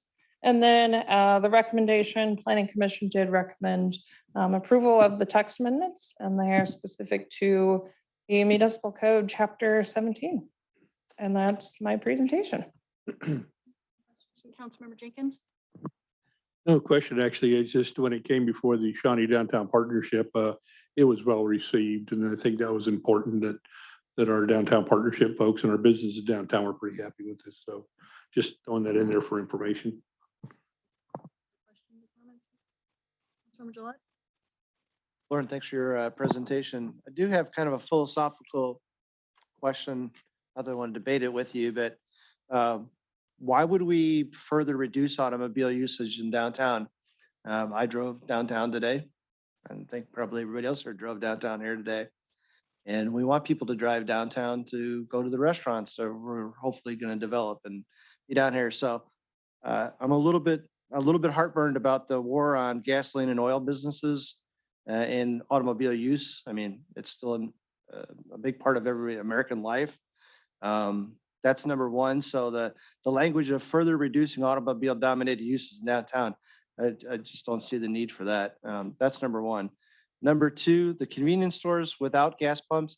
Can you clarify, I think you said in your presentation, which was a question I had, that they could be allowed with an SUP if it's a convenience store and it doesn't sell gas in a downtown. Casey's, I know, has it's very popular around smaller or bigger towns where universities are. I think there's actually one in Overland Park, I believe. Sure, I can repeat it. You can hear me, thanks, Tammy. But like that kind of a concept is, so if it's a convenience store, could be allowed even within the, mostly I'm worried about the commercial highway district. Could be allowed is what you're saying? So the convenience store within the towns within either district is allowed standalone. If it has gas pumps, what these changes do would not allow them downtown, but it continues to allow them with a special use permit in the commercial highway overlay. Perfect. That's what I thought I heard you say, and I wanted to just clarify that. Thanks. Any other questions or comments from council? Anyone sign up with comments? Is there anyone from the audience that would like to speak to this item? Seeing none, I'll accept a motion. Move to approve. Second. Motion's been made, seconded on this item. All those in favor say aye. Aye. Opposed, nay. Motion passes. Next item on the agenda are staff items. Item number one is to consider a Shawnee Entrepreneurial and Economic Development seed agreement with Staggs Garage LLC located at 5801 Neiman Road.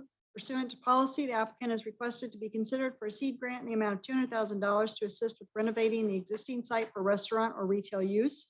Recommended actions: consider approving and authorizing the mayor to sign the final contract as approved by the city attorney. Does anyone on the council have any questions? Councilmember Kemley.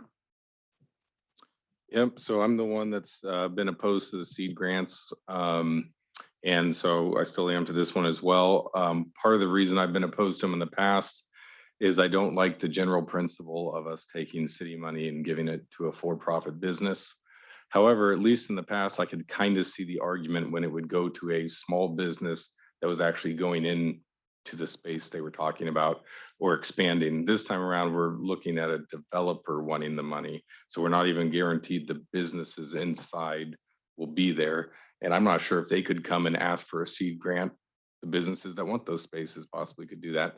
So I'm more opposed to this than typically we would be. I don't feel like, I mean, in the past, we've always had job generations. We see numbers for how many Shawnee jobs we're going to get from the new business going in or the expanded business. And here we're just getting a renovated space. So I'm opposed to it to that point. I also wanted to point out that it was a council before I even got on that decided to split the impact fee from what was then Deffenbaugh. And for part of it to go to economic development, we're not required by law to spend it on this. We could transfer that money to the general fund today if we wanted to. And so that's been my proposal in the past. I would still like to see us do that. So I don't think giving out $200,000 here for someone to renovate a building so that hopefully we can get businesses in the future is the best use of our tax dollars. I understand that why the developer would ask for the money. I don't fault him for that, but I don't think that's a prudent thing for us to do. Thank you. Any other questions or comments from the council? Councilmember Thomas and Councilmember Gillette. Or I read through it, I didn't see the gain for Shawnee because in another document, I also read that this could be office space, so not necessarily revenue generating for us and really no guidance or real foundation on what it is.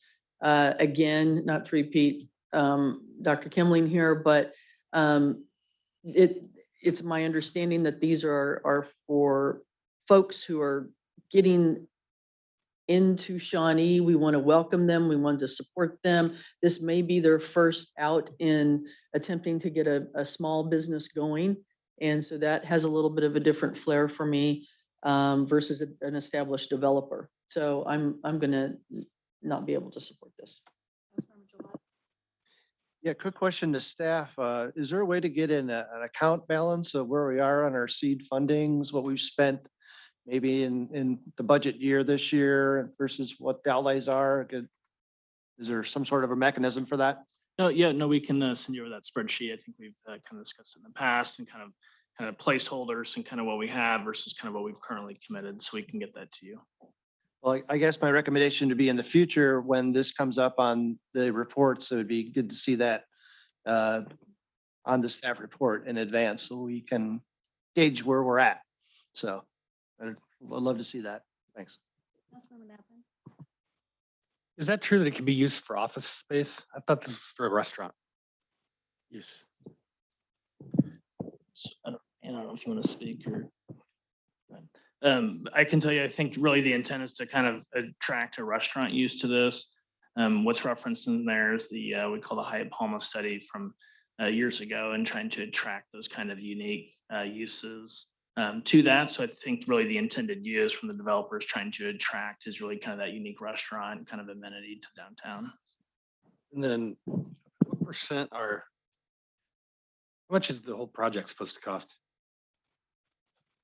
And the developer is on and would like to speak, but I can answer your question. So right now it's currently estimated 1.5 to 1.6 million. Okay. So it still kind of falls within that range and the similar seat agreements that we've done for others in the downtown area. I'm struggling a little bit because this is certainly a location that needs to be upgraded.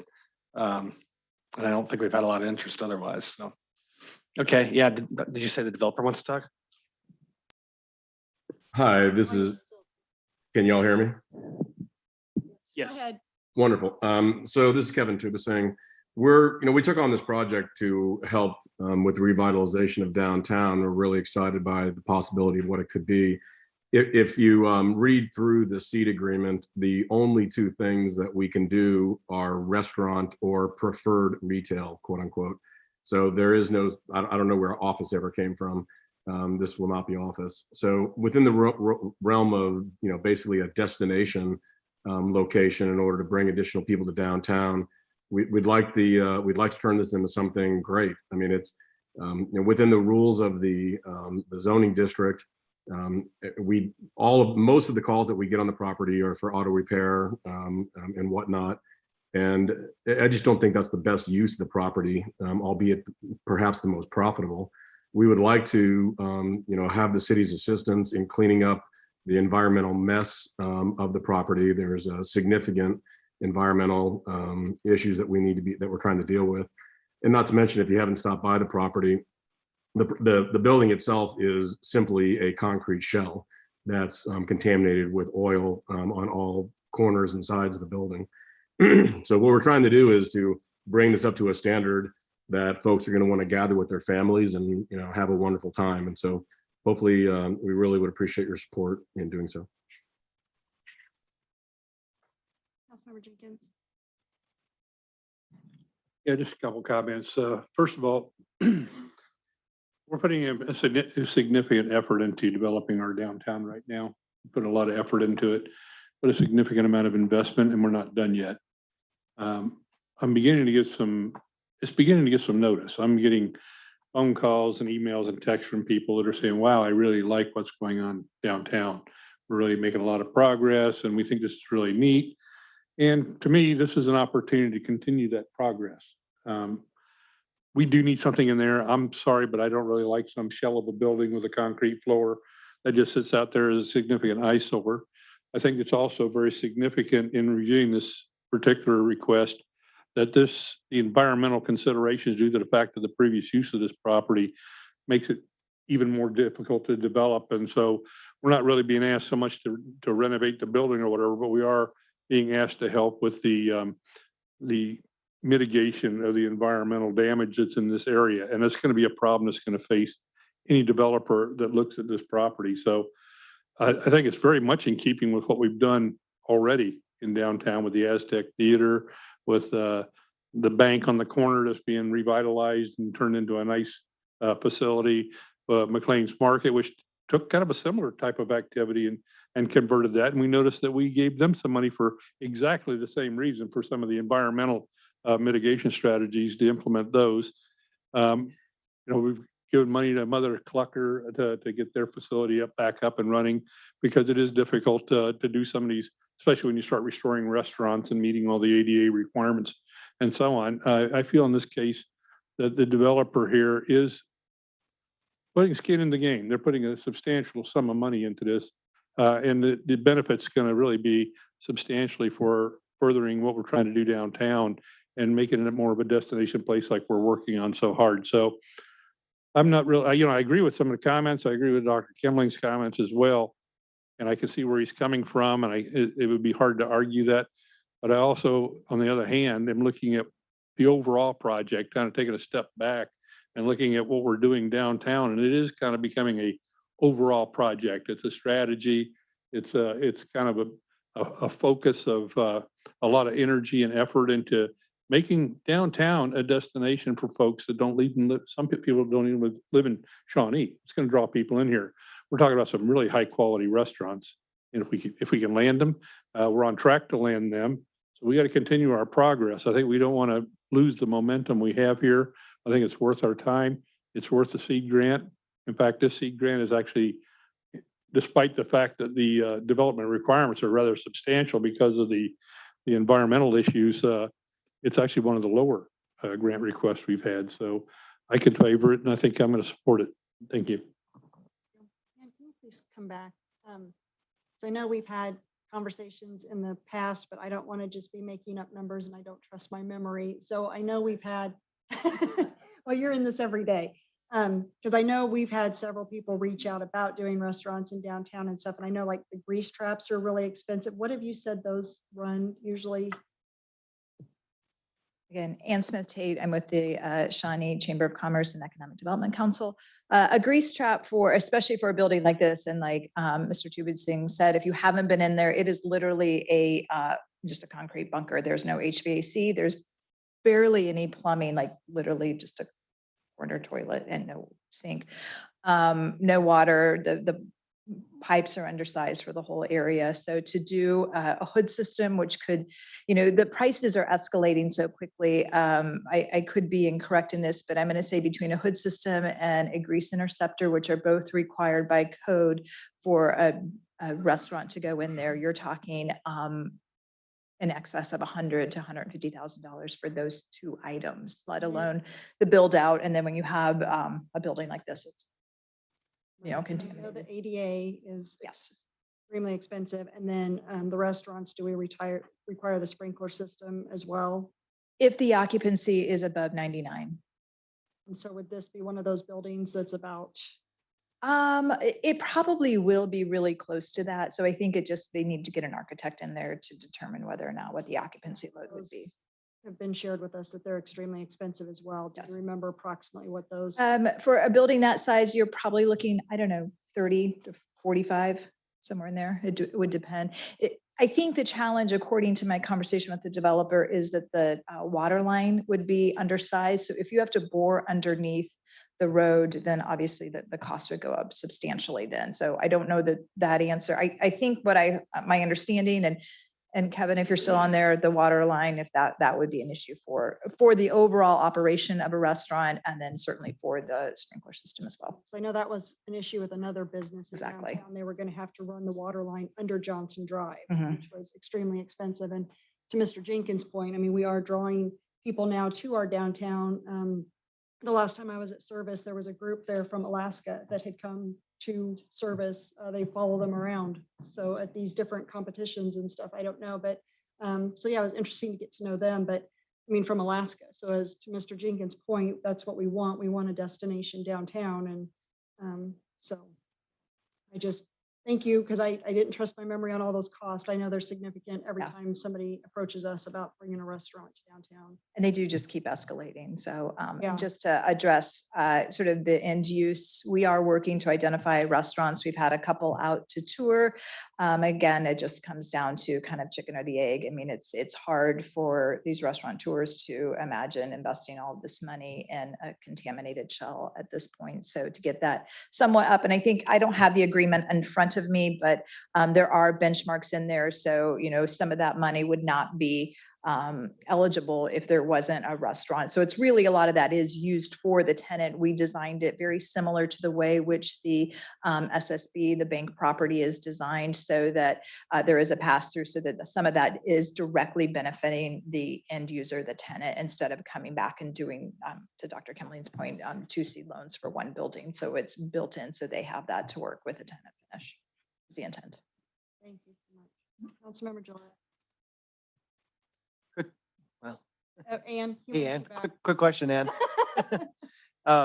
Just a quick question. I believe this building that would be facing 58th Street, I believe it is. Yeah, it's 58th Street that is the face of it, right? Not on Neiman itself. Well, so currently that is how it's designed, but the developer's plans are to open it up. I'm get directionally challenged here on the west side. So facing Neiman. So really the thought is when you step out of the Aztec, you see the front door of that restaurant and vice versa. Those sort of being those beacons and kind of thinking of this as like the top of the block, sort of the end of that district. When you are walking out of there, you can look over, you can see the Aztec, you can see what's out there. And so that access point off Neiman is really important. I think there's discussion about maybe some architectural or artistic enhancements that would be, kind of in line with the thought of creating more of a enhanced streetscape and then also eye-catching to the pedestrian. Yeah, the reason I wanted to ask that question specifically, because I drove there before coming to meeting tonight, just to make sure I had the property in line. There is parking there today. Right. So I don't know how much parking will potentially be left over that would be accessible once a business and went in, so. Yeah, it really just depends on the restaurant. We've had some renderings done that show using some of that as outdoor seating area, which is, as you know, super popular. I mean, in my mind, the garage doors are up, the live music's playing, people are out there, maybe family friendly. I don't know. I've got all this in my head, but so I think that it does impede some of the traffic out there, but you do have on-street parking. And then this site really benefits from the fact that just across the street, just in front of City Hall, there are several spots. And then I believe Steve Hauk is working with our neighboring businesses and to do some partnerships to allow for access to their parking on their off times, and which would be more the peak time for the restaurants. Thanks. So, Mr. Gillette, would you like me to kind of contribute to that a little bit? Yes, please. So one of the things that I did when I first looked at the building, and I think it's probably exactly what you looked at, is we are looking to reface the building to the west. We're actually going to dig an 10-foot alcove into the building. So when you're walking down the sidewalk on Neiman, you'll be able to walk up the sidewalk or the stairs into the building off of Neiman sidewalk and walk into a sheltered, 10 by 10 foot roughly alcove before you enter the building. And then the parking, we know we can park about 15 cars on site, but we're also working with the city on the kind of cooperative parking plan with the kind of the four corners, if you will, or the three corners of that 58th and Neiman intersection in order to make sure that we're able to properly park the property. Thanks, Kevin. Councilmember Jenkins. Yeah, just one other point, and it's not just on this particular project. It really, this comments regarding the entire efforts we're making downtown, which have been considerable, and which we're continuing to do, hopefully with some success. And what I want to say is that you hear from government people all the time. Sometimes you need to invest, make investments in your community, and beware of those words, because those investments so many times are just throwing money, taxpayers' money away on projects that really don't return anything on the investment. You get these esoteric kind of values like, oh yeah, it'll make the city pretty or something like that. But when I'm talking here in an investment, these investments are to encourage the growth and development of these facilities in downtown, which are going to have a lot of sales taxes. Okay. Right now we're getting property tax. Yeah. But compare that up against the sales tax we're talking about generating from turning downtown into a destination area where people are coming, reaching in their pockets and putting out money for food and services. That produces a great deal more income for the community. And we need that kind of tax base. We've been talking about it up on this dais as long as I've been sitting here about how we need to increase our business because we need to have that sales tax revenue. Because right now, if you live in the city of Shawnee, the households are paying 80% of the property taxes for this community. And the sales taxes, they're not paying, they're paying sales taxes by purchasing in Shawnee, but essentially the burden is very heavily on the homeowners in this town, and we need to level that out a little bit.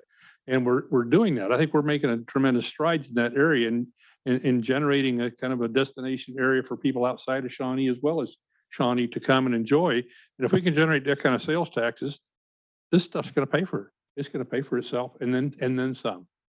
There's going to be a go to the bank time for us where we can take money and deposit it in the bank because we're getting back in return an actual investment. We're receiving back more than we put in. And I just see this particular project, I'm not just seeing it as an individual project. I'm seeing it as part of a much larger picture of what we're trying to do down here and what we're trying to pull together and assemble for downtown Shawnee. So, vote as you will, but this fits into it.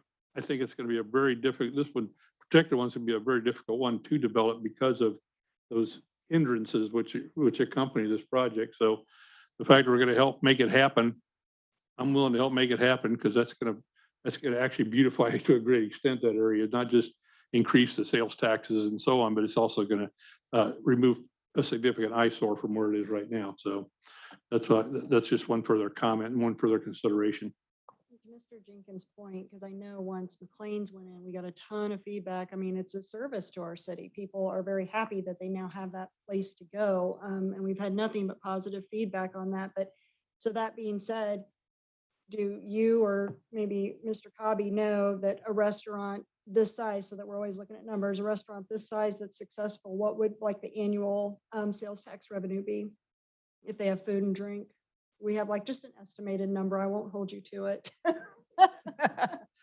I would say on the low end, on the conservative side, it could be somewhere in the 2.5 to 3 million. I mean, it just really would depend. Here? In sales, yeah, not sales tax. Oh. Like, whoa. They're very pricey menu items. No, it honestly, it would kind of come down to what restaurant is in there and the price, the sale price and all of that. But yeah, their sales revenue would probably be 2.5 to 3 million. And again, it just depends on what type of restaurant, if it's an established. And we've been trying to reach out to people that have a concept locally or a couple concepts and talk to them about that location. So it's not necessarily startup restaurants, but that aren't chains either. So to Mr. Jenkins' point, it's short-term payback before we get that money back and then profit from there. Yeah, sorry. Go ahead, Mr. Tubisi. Oh, sorry about that. I keep forgetting the raised hand thing. So the property, there's no restaurant that could go in there that would not generate more tax in the first year of operations than the seed grant loan that we're looking at. So any operation would pay this back in 1 year in sales tax.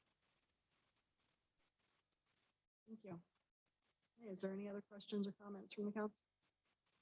Did anyone sign up to make comments? Is there anyone from the audience that would like to speak to this item? Okay, I'll accept the motion. Move to approve.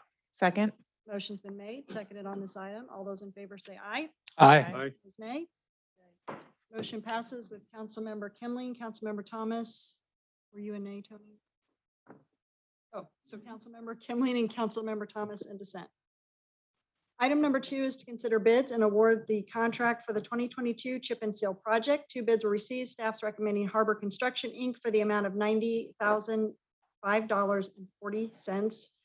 The recommended action is to consider approving and authorizing the mayor to sign the final contract as approved by the city attorney. Does anyone on the council have any questions?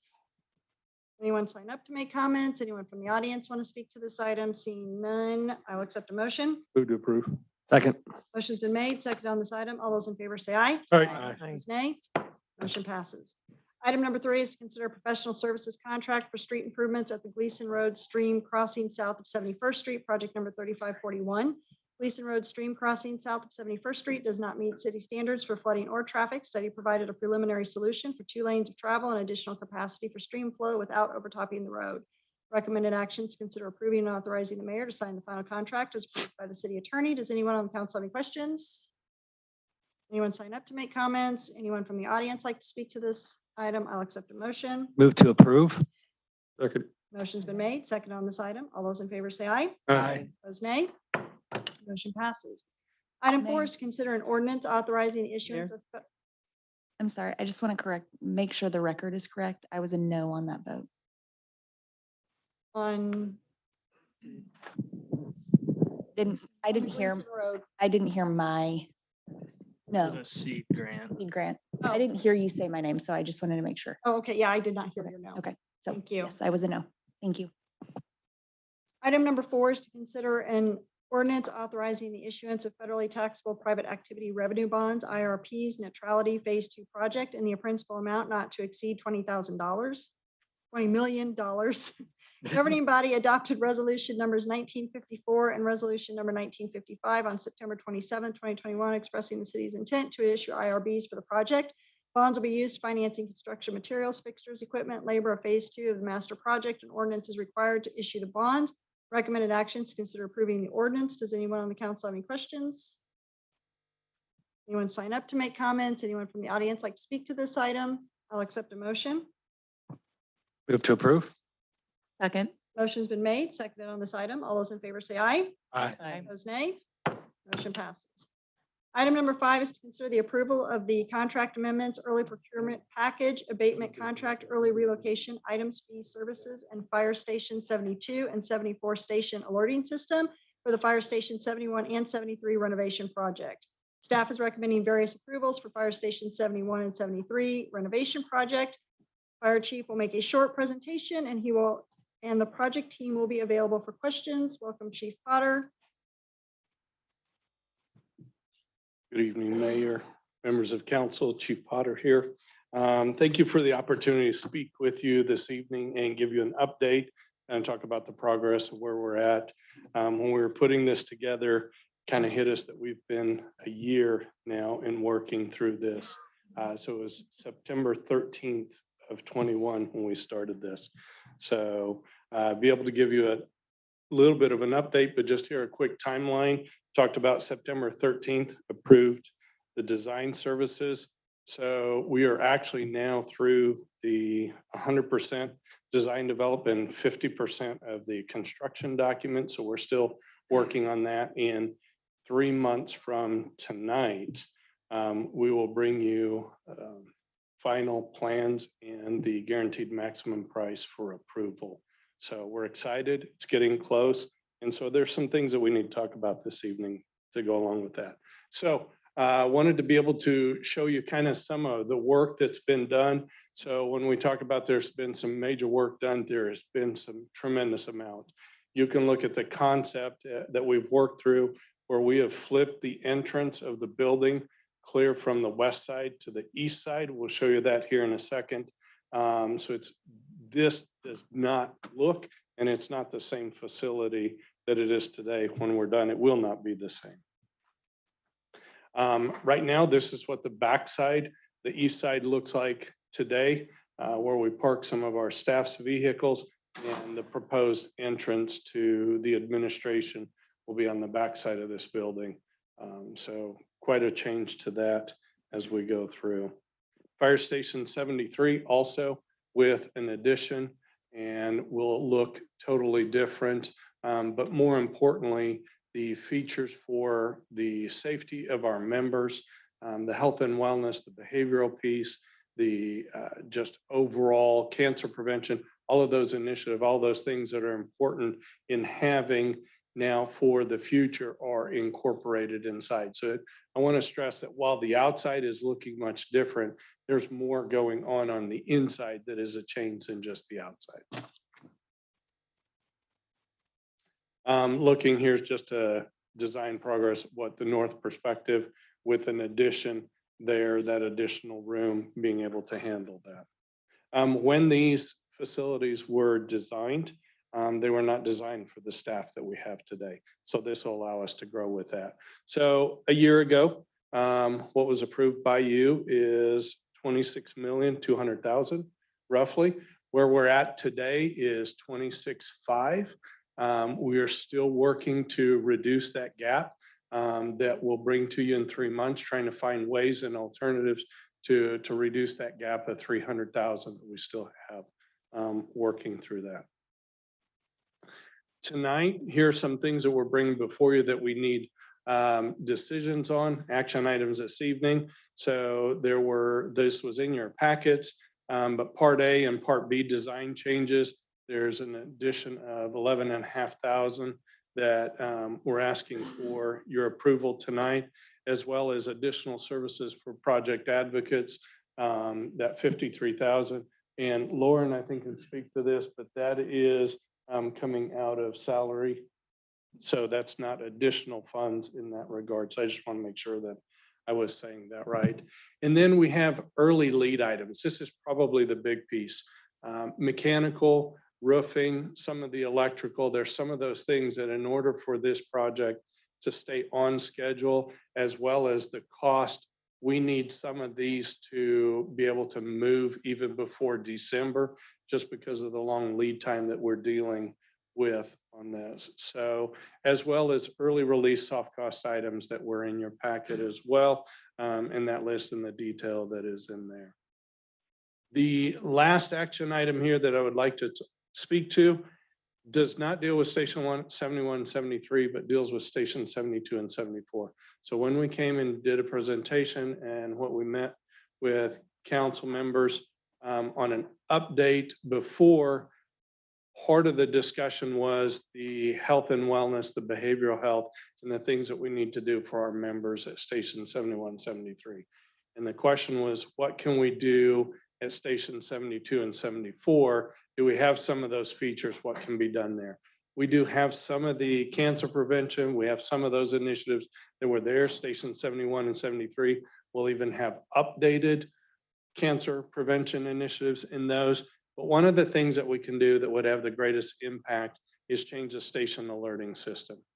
If you approve this tonight, this will be impactful very soon because we're going to have 2 apparatus running out of station 72. So we're going to have multiple apparatus in there, as well as we now have a 3rd ambulance station at our stations in Shawnee. Right now it is from 8 in the morning till 8 at night, but there is some discussion as that changes and before their properties finish develop at Midland and Bell, that could turn into a 24-hour unit. So if it does, now around the clock and at time when crews are trying to sleep, we have multiple units being dispatched out of the station.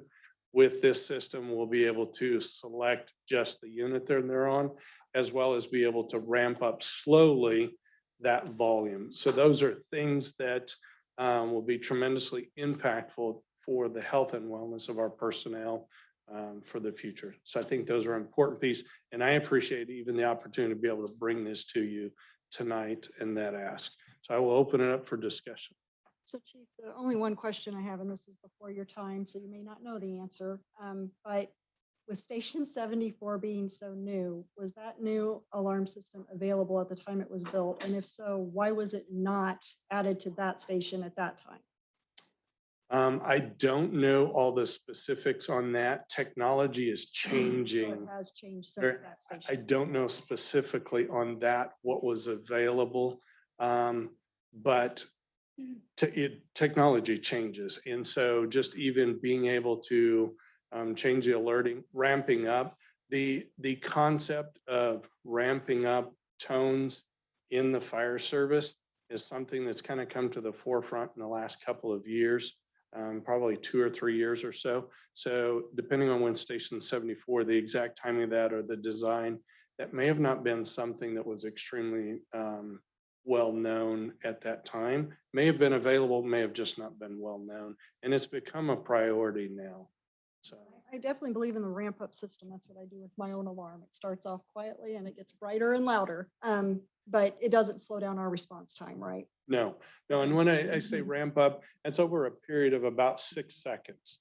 So we're not talking about something that takes 30 seconds to ramp up. We're talking just a few seconds, but even just that Right. minuscule. When I was explaining this to City Manager Sunderman, I explained, picture 3 o'clock in the morning, your TV comes on, all the lights in your house come on, the dog starts barking, cat starts doing whatever cats do.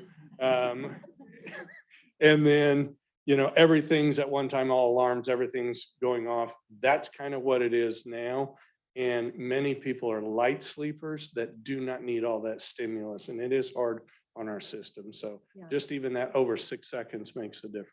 And then my other question is that hopefully we've learned from where we failed with 74, like having the heater above the door. So then the glass doors were breaking in the wintertime and things like that. So hopefully we'll take, and we also had, I believe, the HVAC system in the wrong location or something, and that had to be relocated. So the things that we have hopefully learned from we're going to go into the new renovation stations to make sure that things are properly placed and not breaking. So some of the staff, Chief Wolf, our battalion chief, kind of overseeing that, was involved in some of those projects as well, and other city staff. Hopefully they're helping bring some of those things to our attention. I was not here to Right. help with some of those things that we learned from that. That's also one of the benefits of being able to, if you approve station 72 and 74 on the alerting system, we can actually work through that on 2 of the stations and see if there's some things that we need to make final tweaks and adjustments before we go into station 71 and 73. That's one of the desire of that as well, and the timing of it. Any other questions or comments from the council? Councilmember Walters? I just want to say thank you. And Chief Potter and I got a chance to visit at one of the budget open house meetings, and he was explaining a lot of this. And I just thank you for doing the research. Huge supporter of our fire and wanting to ensure their quality of life outside of their job. I think that's something we have to consider when we're looking at those that put their life on the line for us, protecting their life the best of our ability, to hopefully allow them to retire from that job and then enjoy retirement with their family. So Absolutely. Thank you. I appreciate that. So thank you. Councilmember Gillette? Chief, I just wanted to commend you for bringing the alert system forward, because we had a discussion about that many months ago.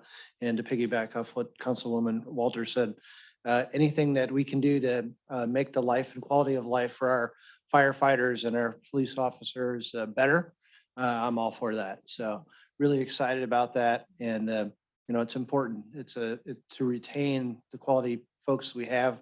We want to keep them. We want to keep them happy. So if this does that, then you have my full support. Thank you. Councilmember Thomas? A great call on the alert system.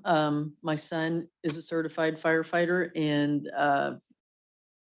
getting woke up at every single thing does not provide a good night's rest. That's for sure. So I think that is outstanding. One question that when you presented initially at these new renovated buildings is the detoxification, I call it detoxification, but cleaning and all of that. How are we looking at getting those services at the other stations? So some of that we can look at a design. So part of that, as we go to station 71 and 73, we can look at, are there things we do already have some of those features in there, as far as using positive pressure to keep those air, so those contaminants from the truck room out of the living quarters themselves. There are better systems now. So we could potentially look at some of those, whether it's through a vestibule type design. That's what the new stations will have. So you will actually go through 2 sets of doors before going into the living quarters themselves. So it will go from what we call a red zone or a hot zone, a contaminant zone, through a reduction area, yellow zone, into a green zone that's clean into that living space. So we can work through some of that and attempt to identify some of those. We're already doing some things. That's why I felt like the station alerting would be the piece that would have the biggest effect right now.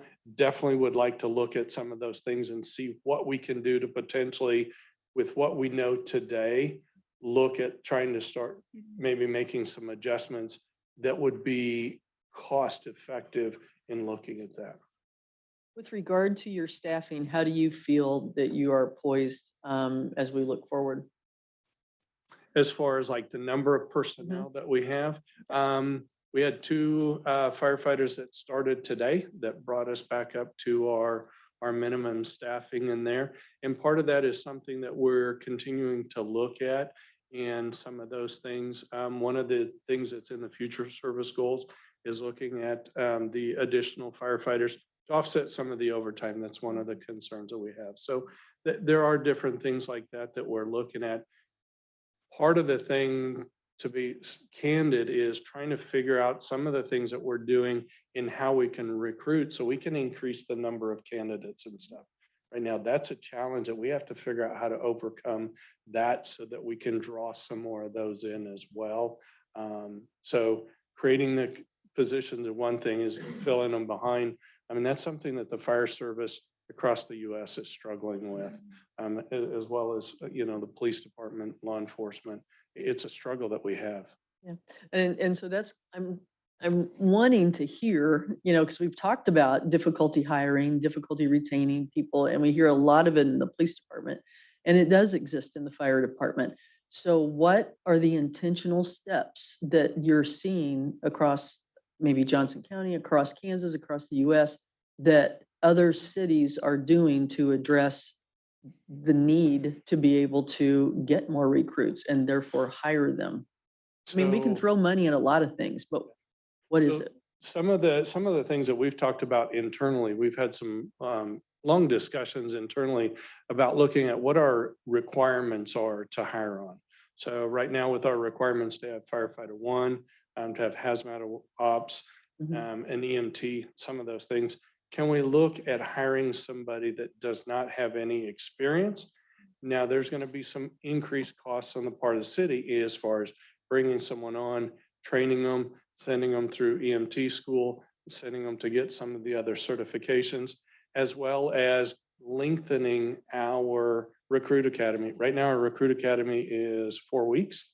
So when you're bringing someone on with some experience, it's very fast, but it works. If you're bringing someone on without experience, that's not going to work. So we would have to lengthen the academy, which is time that we're paying salaries, that we're still not using someone. But I really think that's where it's going to have to go. We're not seeing that right now. We're seeing some minor changes in Johnson County to maybe some of the firefighter certifications and hazard materials, hazmat ops, but we're not seeing that as far as like the EMT requirement and some of those. And we've had discussions with my staff on that, and that is some of the direction we're probably going to have to go to see some of those changes. Other communities have done that and seen changes with just changing how they did some of the requirements and how much the communities invested in personnel. Quite honestly, a lot of times it's also investing in personnel from their communities themselves to bring them in and then keep those residents. Do we do anything with JUCO? And because their program is what, 18 months or so? Is it 18 months, something to that effect? Do you know, Ryan? The firefighter Academy? program. So, and part of that is the paramedic program that is there. They walk away with a associate's degree in fire service administration at JUCO, so it'd have to be longer than a semester.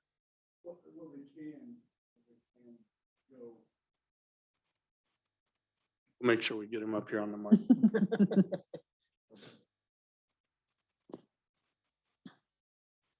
Good evening, Ryan Pyle, Deputy Fire Chief. So they can get a degree, but the minimum requirements it's about a semester for us. That's the essentials of firefighting, hazmat operations. It's all kind of wrapped into one now. Now they can continue that and get a fire science degree. They recently changed that. There was a fire administration, but they made that change. So you can, to answer your question. So I guess, because I know so many jobs, require, you need a degree. So when we take guys and gals, perhaps they're on a track to get an associate's degree in fire service administration, but we say, well, we'll hire you now. And so they walk away from that to do this. How do we encourage them to continue that education piece, which later down the line is required? Well, for me, one of the biggest things we do is the education reimbursement through the city and our staff. We encourage education. We have reduced so many of the barriers to get education. We really no reason not to now. So are we doing anything in Shawnee different than any other Johnson County city to put us in the front as being the shining star as far as a department? How do we get there? You always heard CFD2 is awesome or Olathe is just over the top. I've not heard Shawnee is there. Why are we not there? I think the next piece is the transition on hiring requirements. And I think we're just going to have to be able to step out and say, this is somewhere that we need to go. And we've definitely had the discussions. Part of it's been the timing piece and taking care of a lot of other things that we've been working on. So devoting that time to now change the recruitment practice, changing some of those hiring, working with Liz Bernard and HR and her staff, and really working through and making sure that we work through those active in recruiting. Recruiting different communities, and also in some of the high school programs, Blue Eagle, right? Blue Eagle. So working through some of those things to start reaching out and start seeing what it will take to increase some of those numbers so that we can bring more candidates in to add to that pool. Is Blue Eagle like the Explorer? Is that an Explorer program? I'll let Chief Pyle speak to that. He's I hate I'm asking so many questions. I'm just, when you say you've just hired 2 more and we're back at minimum, I'm like, oh gosh, how do we get where we're better stocked? Yeah, if you so, will? so Blue Eagle is a program through Shawnee Mission School District. And what they do is they start as a freshman and they work all the way up, all the way to their senior year. And by the time they're done with that program, they are absolutely job ready. So this is a fairly new program for us to get involved. I think it's a fairly new program for Shawnee Mission School District. And we've even talked about expanding that. Do we have opportunities with the DeSoto School District? Things like that. We just have to a little bit change the way we're doing things. Yep. And it is a little bit of a hard switch because, Chief Potter comes from an environment where changing the requirements and educating them when they're on the job is a little more acceptable. We never had to do that. But the climate has definitely changed. And I think the city is doing a good job of putting the pieces in place to get us to where we need to be. And I think it's incumbent upon us now to put those, make it the most attractive place. We all know how great Shawnee is. We're trying to convey that to the younger members, but I think there's a lot at play right now that's going to get us there. We offer, like these guys that are in high school and they would come through these different programs and maybe they want to take this on and take those steps. Do we offer any kind of sign-on incentive or anything like that? Liz. I ask this because I simply don't know. Those are all good questions. Liz Bernard, Human Resources Director. We currently do have a sign-on bonus for our regular full-time employees. We put that in effect. It's $2,000 through the end of this year. We're hopeful to have our new pay plan effective January 1, which would then alleviate the need for that $2,000 signing bonus. Is that for firefighters and police, or is that for everybody? That's for everybody, all regular full-time employees. So what could we do for firefighters and police that exceed? Sure. You know, So one everybody? thing that we do have a fantastic recruiter. Her name's Kelly Little, and she has worked a pilot program with the police department. I think they've been working on it probably past 6 months, and we've really seen some return on our investment. We've recently hired, gosh, I want to say 5 or 6 commissioned officers. And that's a big deal because then we're not having to spend the money to send them to the police academy. So they come to us with the ability to get boots on the ground out in patrol a lot quicker. What they have done is formed a task force with representatives from the police department working real closely with Kelly. And they have come up with some really creative ideas. And I think that they've been successful.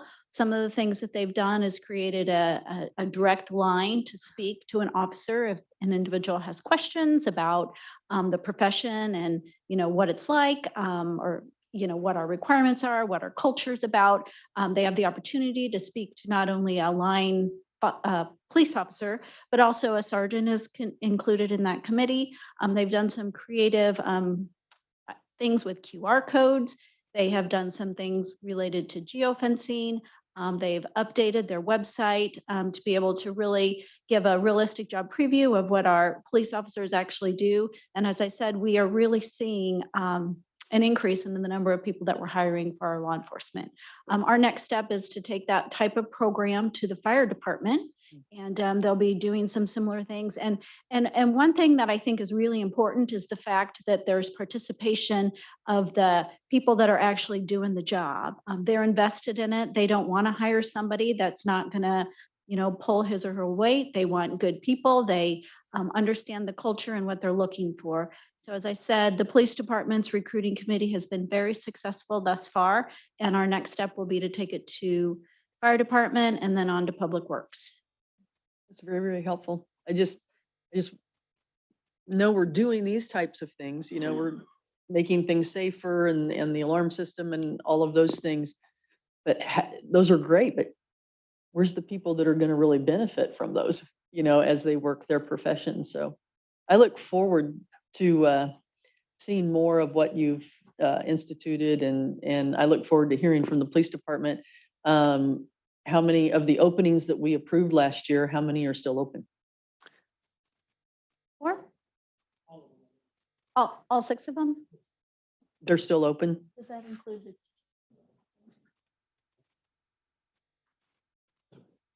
Sorry. Sam Larson, Chief of Police. Everybody's going to come up tonight. There are currently 7 openings. We do, which 6 of which you approved for 2022. 1 from an officer that resigned. We do have 2 conditional officers, right? 2 conditional offers out right now that are certified officers, just like Liz mentioned. So if they make it through everything, we'll have 5 more openings. And we actively are recruiting. We have interviews Thursday. We're going to try to hire more by the end of this year. So last account I had, we had 12. Correct. And now you've got 7. Correct. Openings. So you've hired 5. That's correct. All of which are certified. So that's a 4-month savings where they can come in, do training, go right to patrol. Won't have to go to the academy for 4 months. I love hearing these and the positive results, not only doing something, but getting positive results from it. And one more thing I did want to address, you had specifically inquired about Johns County Community College. Our recruiter does go out to the college on site to meet with students. They have opportunities for employers to set up tables during the lunch period where there's a lot of traffic going through there. We also target other universities and colleges that have criminal justice programs. Washburn is one of them. I still call it CMSU, but I think it's called Missouri State now. Central Missouri State. Central Missouri Yeah. State. And So we and also veterans, we target, we're trying to hire veterans. And so I feel like we're making some good strides. As Sam said, we've recently hired 7 and I think we're poised to hire, at least 2 more. And as Sam said, interviews are coming up. Good. And fires at your staff. So they're doing good too. That's great. Thank you, Liz. Mr. Jenkins. Yeah, I just want to take the opportunity to chime in with the request for the advanced authorization. I think that shows some good management. Instead of just sitting back and just kind of waiting for the thing all to hit the fan, we're pre-positioning our thoughts and our resources so that we're ready to hit the road running here. So we'll be ready to start getting things done much more quickly. So I just appreciate when we got good management. Good. I just want to make a note on that and express my thanks for that. There's no other questions or comments. We have 4 recommendations to consider. The first recommendation, First recommended action is to consider approving a change in scope to the agreement with GLMV Architecture as outlined in the packet memo, which total a net contract increase in the amount of $11,497.50. Does anyone on the council have any questions? Anyone sign up to make comments? Anyone from the audience like to speak to this item? I'll accept a motion. Move to approve. Motion's been made, seconded on this item. All those in favor say aye. Aye. Opposed, nay. Motion passes. Second recommended action is to consider approving a change in scope to the agreement with Project Advocates as outlined in the packet memo in the amount of $53,010. Does anyone on the council have any questions? Anyone sign up to make comments? Anyone from the audience want to speak to this item? I'll accept a motion. Move to approve. Second. Motion's been made, seconded on this item. All those in favor say aye. Aye. Opposed, nay. Motion passes. Third recommended action is consider approving the release of funds to be used along lead items, abatement contract, relocation contract, and early fees and work items in the amount of $2,134,457 prior to the approval of the GMP by the governing body. Does anyone on the council have any questions? Anyone sign up to make comments? Anyone from the audience? I'll accept a motion. Move to approve. Second. Motion's been made, seconded on this item. All those in favor say aye. Aye. Opposed, nay. Motion passes. Final recommended actions, consider approving substantive terms of a contract with WestNet in the amount of $145,197.57, authorizing the mayor to sign a final agreement as approved by the city attorney. Does anyone on the council have any questions? Anyone sign up for comments? Anyone from the audience? I'll accept a motion. Move to approve. Second. Motion's been made, seconded on this item. All those in favor say aye. Aye. Opposed, nay. Motion passes. Item number 6 is the community rebranding update. Accumulation of all the community engagement has been completed, and Crux will provide an update on the project status. Welcome.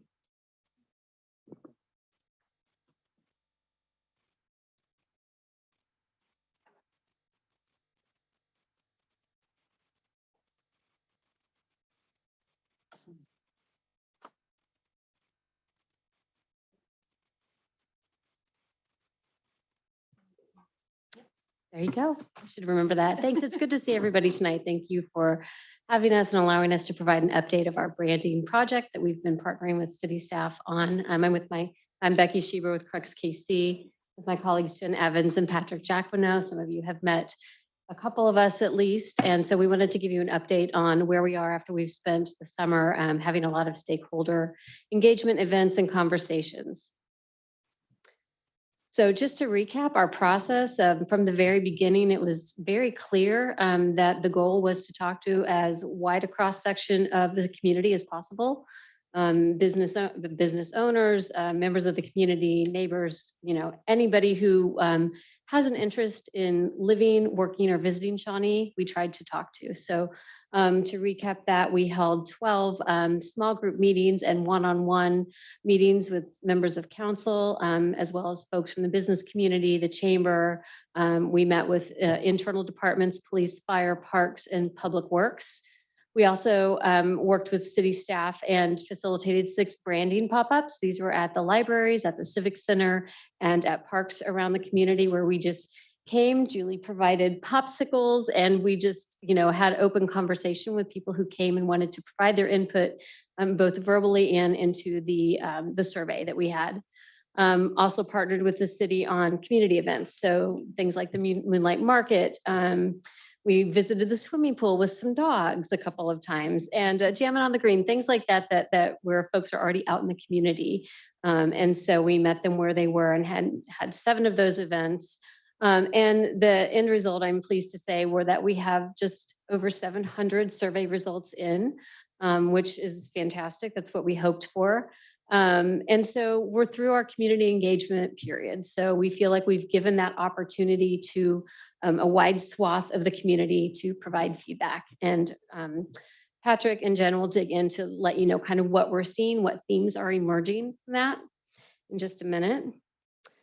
And just to refresh, so what do we do with all of that information? So we look at putting together any brand really, but the City of Shawnee's brand from a rational and an emotional perspective, right? So what are the value prop? What's the value prop of Shawnee? Why does somebody want to live, work, play, or visit Shawnee? And then the emotional aspect of it as well. So what are the things that Shawnee evokes in people who visit, live, work here? So those are the things that we take. We take all of that from all of these conversations, from the surveys, and from there we're going to start working on your brand. And I will turn it over to Jen. So I'll give you a quick 10,000-foot view here of who we talked to. So we mentioned just over 701 to be exact. Total individuals took the survey. 659 of those were Kansas residents and 18 were from Missouri. We had 586 Shawnee residents specifically, 47 business owners, and a total of 626 emails that we collected in addition to that. Who we reached. So 85% of the individuals live in Shawnee, 52% shop in or visit the city, 23 work in Shawnee, and 7% own or operate businesses here. So again, a really good representation of the community and members here. And then who we reached by age. So the median age is around 45 years of age, and you can see here how we broke that down.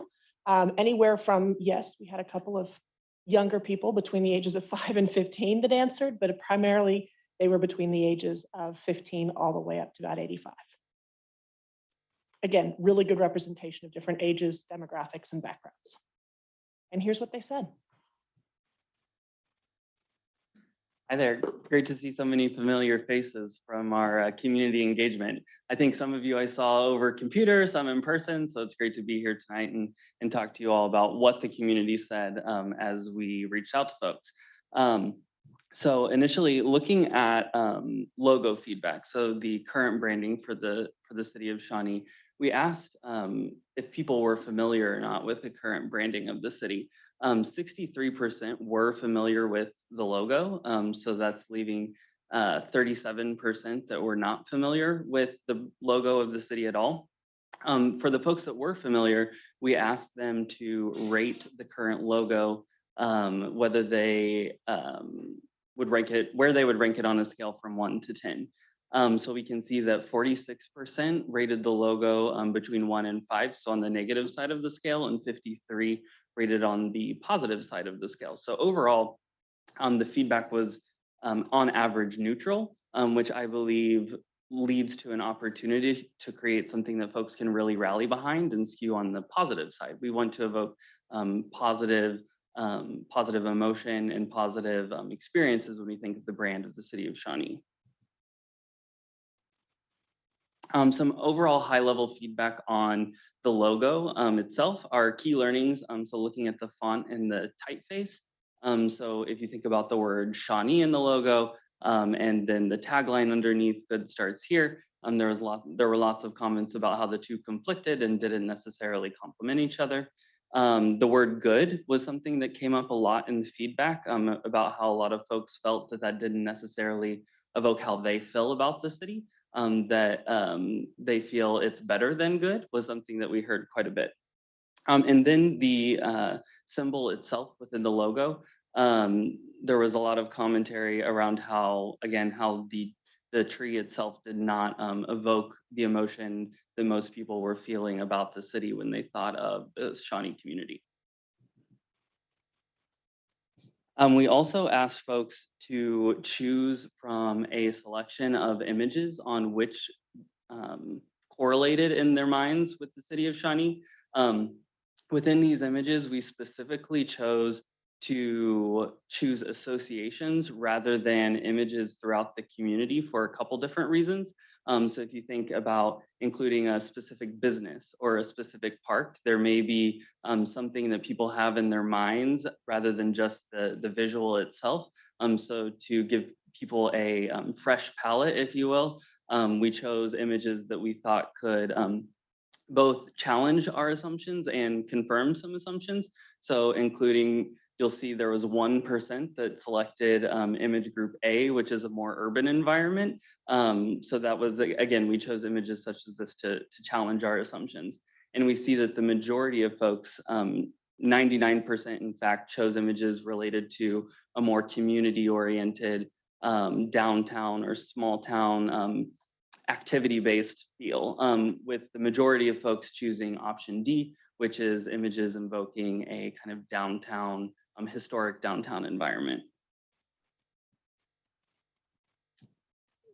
Similar to the images, we asked folks to consider a range of colors.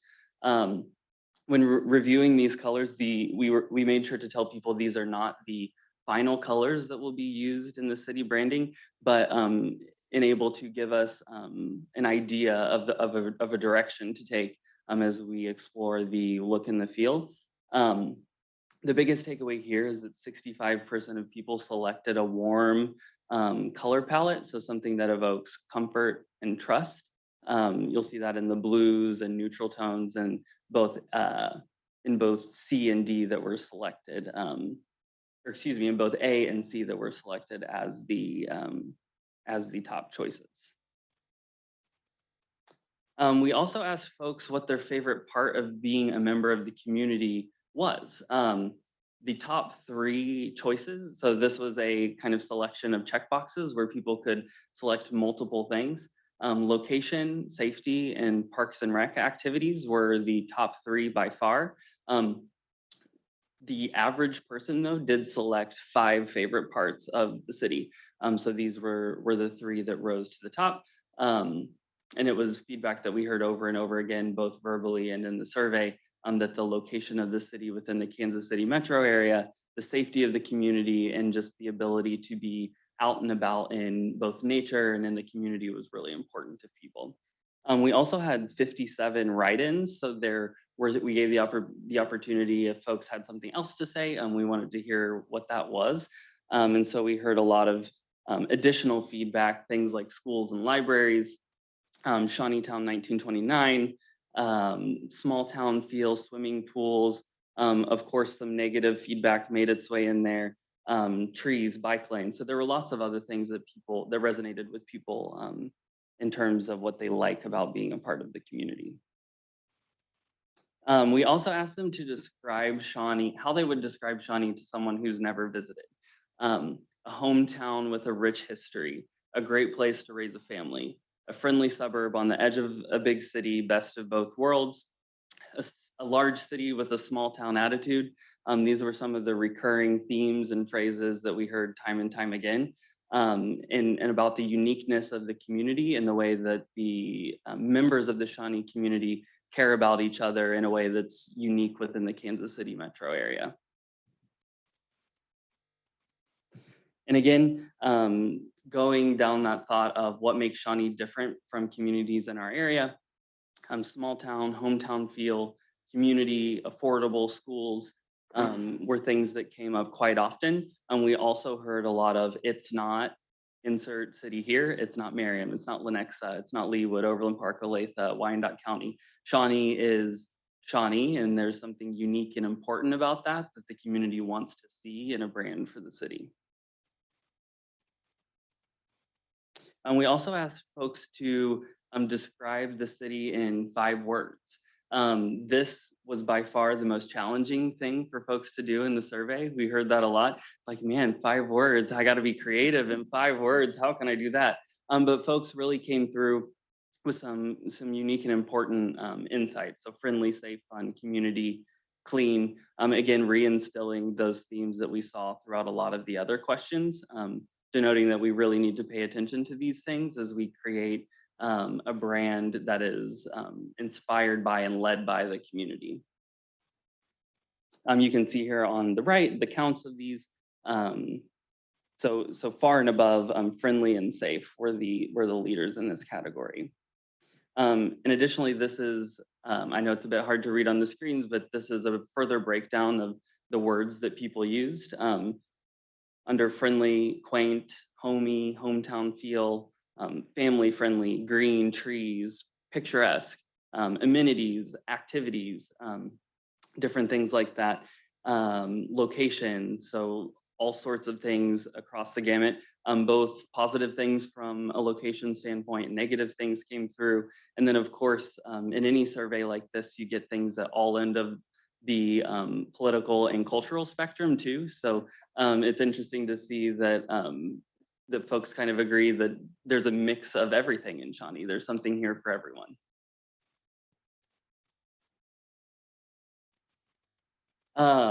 And so overall, our primary themes were that the respondents love this community and they love the way that it makes them feel. The thing that struck me most in all of the engagement that we did was just learning about how there's something different about the way that the community of Shawnee cares about each other, whether that's the city caring about the residents or community member to community member. People are here to support each other. And I think that is something that makes Shawnee unique. And people love the city. So people are proud to say, I am from Shawnee, in a way that people in Leawood, Overland Park, other areas are not necessarily going to wear a t-shirt, right, that says the community name, but people in Shawnee are proud of being a member of the Shawnee community.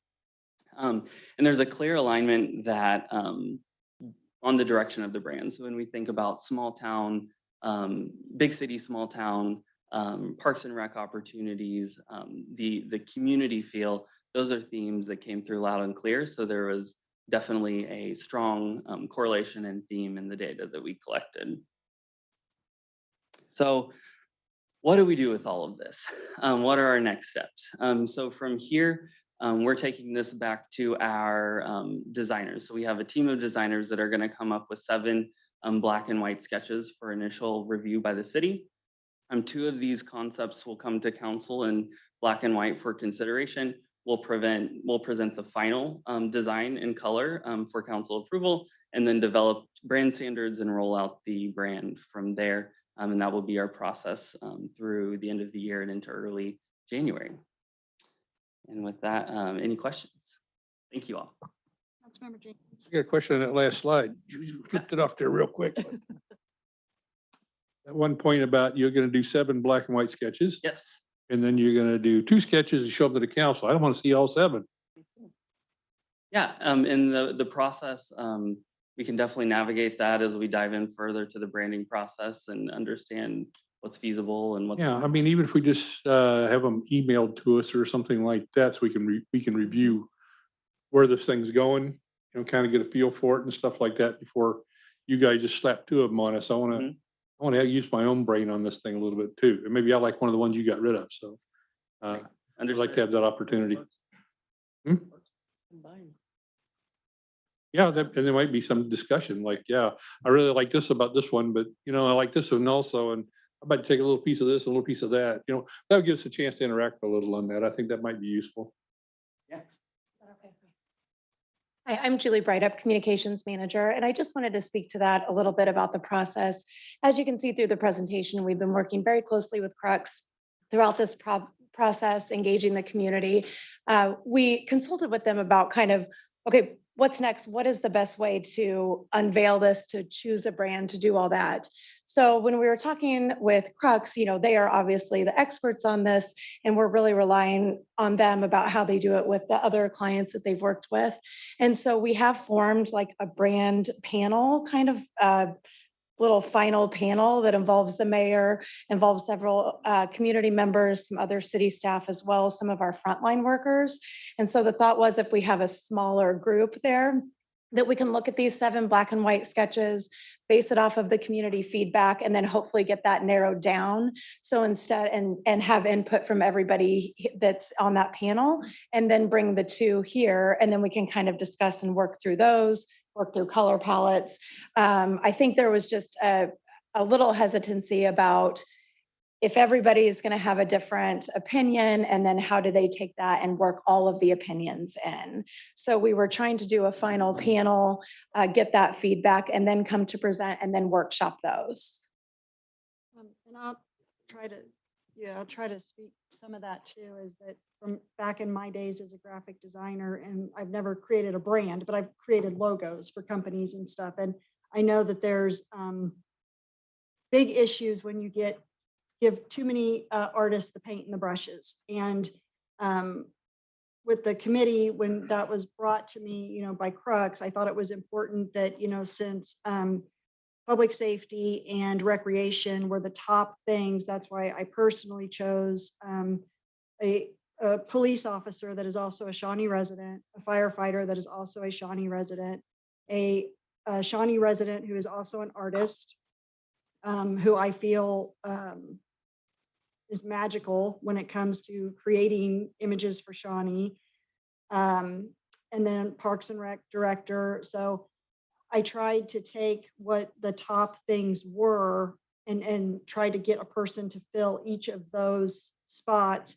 And then, you know, if it comes to it, if they bring us 2 or 3 and we don't like any, we just say, we don't like any of these. And then there's going to, I guess, be the other ones as backup. But it is very difficult. The more of them, just from my personal experience, the more of them that you look at and the more people looking at them, the harder it is to narrow it down.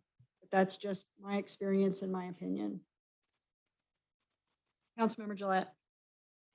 I'll disagree with you, Mayor. I agree with Eric. I think if you're gonna have 7 and you've got a committee, that's great. We'd love to hear what the committee's 2 top choices would be, but I still think we should see all 7 of them. We get the final say on this, so I would rather have an opportunity to opine on all the great ideas that we voted for. We're putting this in a significant investment in this, and so I want to be accountable for that investment. So I'd like to see all the creative things that you're going to bring forward. So show us all 7. I don't think that's harmful at all.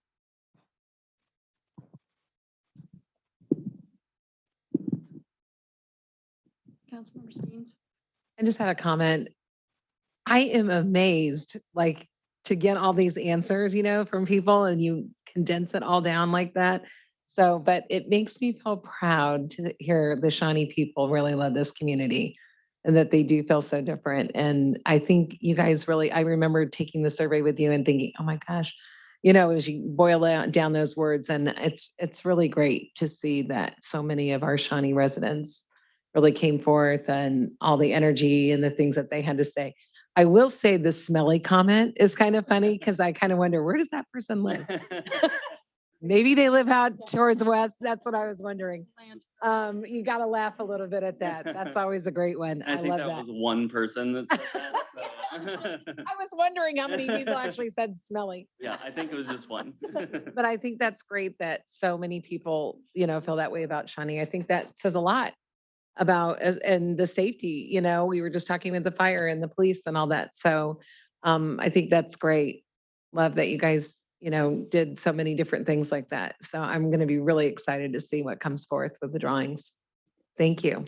I want to add too, since I was here during the last branding, that I appreciate the fact, everything that you've done with the community engagement. We didn't have that before. We weren't even given 3 to choose before. We weren't given any colors. It's like, this is it. Do you want it? And I mean, we had no choice. I mean, we paid for it. That's what we paid for. That's what we got. So the community didn't get input. The council didn't get input. I mean, except for the vote, but we had nothing else to vote on. So the fact that you'd even bring 3 forward, again, I'm of the opinion, I think 7's too much, but I appreciate all the engagement that you've done. And I think that you found that the loyalty in this community runs very steep, and we feel very deeply about our image. So, The joy. okay, Councilmember Thomas. Yeah, Mayor, just to kind of address some of the concerns that folks have shared, it would be interesting to have the group that you described, Mayor, and really evaluate this, talk it through and choose to. It would be interesting independently for the council to receive these and see which ones they choose. And you could have 2 or perhaps 1 that's resoundingly chosen by the 2 separate groups, independent of one another. Just an idea. Or you get 7 different opinions and everybody's arguing Good. about the 7 different logos, and then we're going to have a very difficult time getting it. So that, like I said, that's just my experience with working with boards of directors and stuff when I was doing logo design and graphic design. The more people that were involved, the opinions, it's not like you like what you're thinking. That's the utopian world of, oh, most of us like this one. That's not what happens in reality. We're going to have 8 different opinions. 7 of you are going to like them, and then I'm going to be like, I don't like any of these. Well, I mean, this is a really good conversation. I appreciate your comments. And, I think, as we said way back when we started this journey, the story behind the brand is going to dictate the design, right? And so I think, as we're evaluating these, like making sure on our end that we are telling the story that's reflected by the citizen surveys, and I actually, I'm going to lean towards the optimistic and think that the story that we tell, the way the brand reflects that, is going to make it easier. I'm going to say easier to have, some agreement on this. But I think that, there's going to have to be some compromise and flexibility. And I like this, but I don't like this. And can we, sort of meet in the middle and figure that out? All right, so this was, did anyone sign up to make comments? Is there anyone else in the audience that would like to comment on this item? Okay, that was just for informational purposes only. Thank you. Next item on the agenda is miscellaneous items. Item number 1 is to ratify the semi-monthly claims for September 12, 22 in the amount of $6,092,128.17. Does anyone on the council have any questions? Anyone sign up to make comments? Anyone from the audience? I'll accept a motion. Move to approve. Second. Motion's been made, seconded on this item. All those in favor say aye. Aye. Those nay. Motion passes. Does anyone on the council have any items they would like to discuss? Councilmember Jenkins? Yeah, just one. Came up in a discussion today with a fellow council person. We were talking about the event that happened here at City Hall not that long ago, where we had to fix our door out here in the front. And there was some discussion about how long it took to get notified that this happened and so on. And as it turns out, once the city manager knew about it, we were notified within 30 minutes, and that raises an issue. Why didn't we know before then? Do we have an alarm system on this building? I think that we certainly should have one. That I got one in my house, I got glass breakage, somebody shoots holes in my windows, I'm gonna know about it right away. So I'm just kind of curious, if you don't have an alarm system, I'd certainly like to examine the prospects of having that taken care of, so that we have some means of notification, and the city manager aware almost immediately if we've got some kind of break-in at City Hall or somebody shooting at it or whatever. I don't know what the options there are, but I'm raising it as an issue that maybe needs resolution. So I prefer not to kind of discuss that in open session, but be happy to discuss that with you in executive session or provide a confidential update to the governing body. Yeah, the security of the facility, I would prefer not to discuss in open session. That'd be fine, because I'm asking for some action on it. If you want to do it in executive session, where you want to do it, that addresses my issue. Yep. In other words, I want to address it.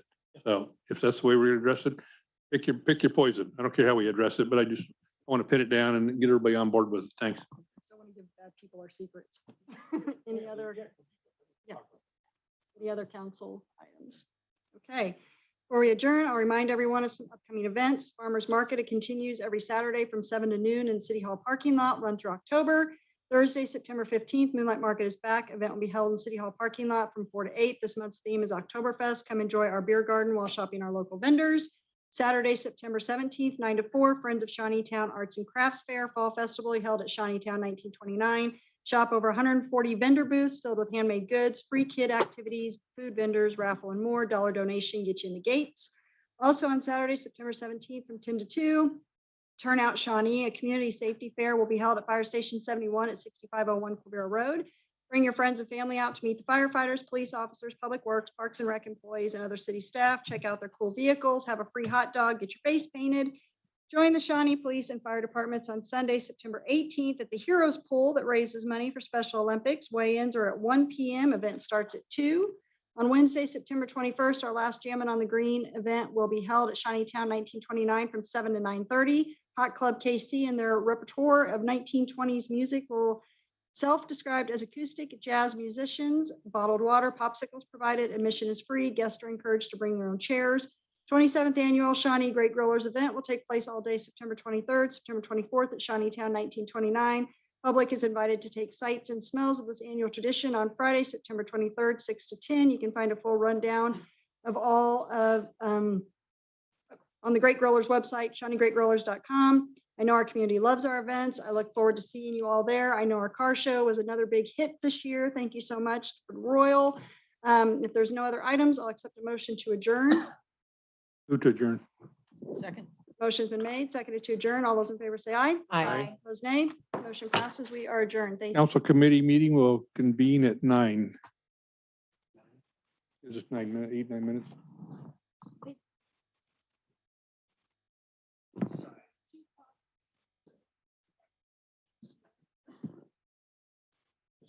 Anywhere in the square area.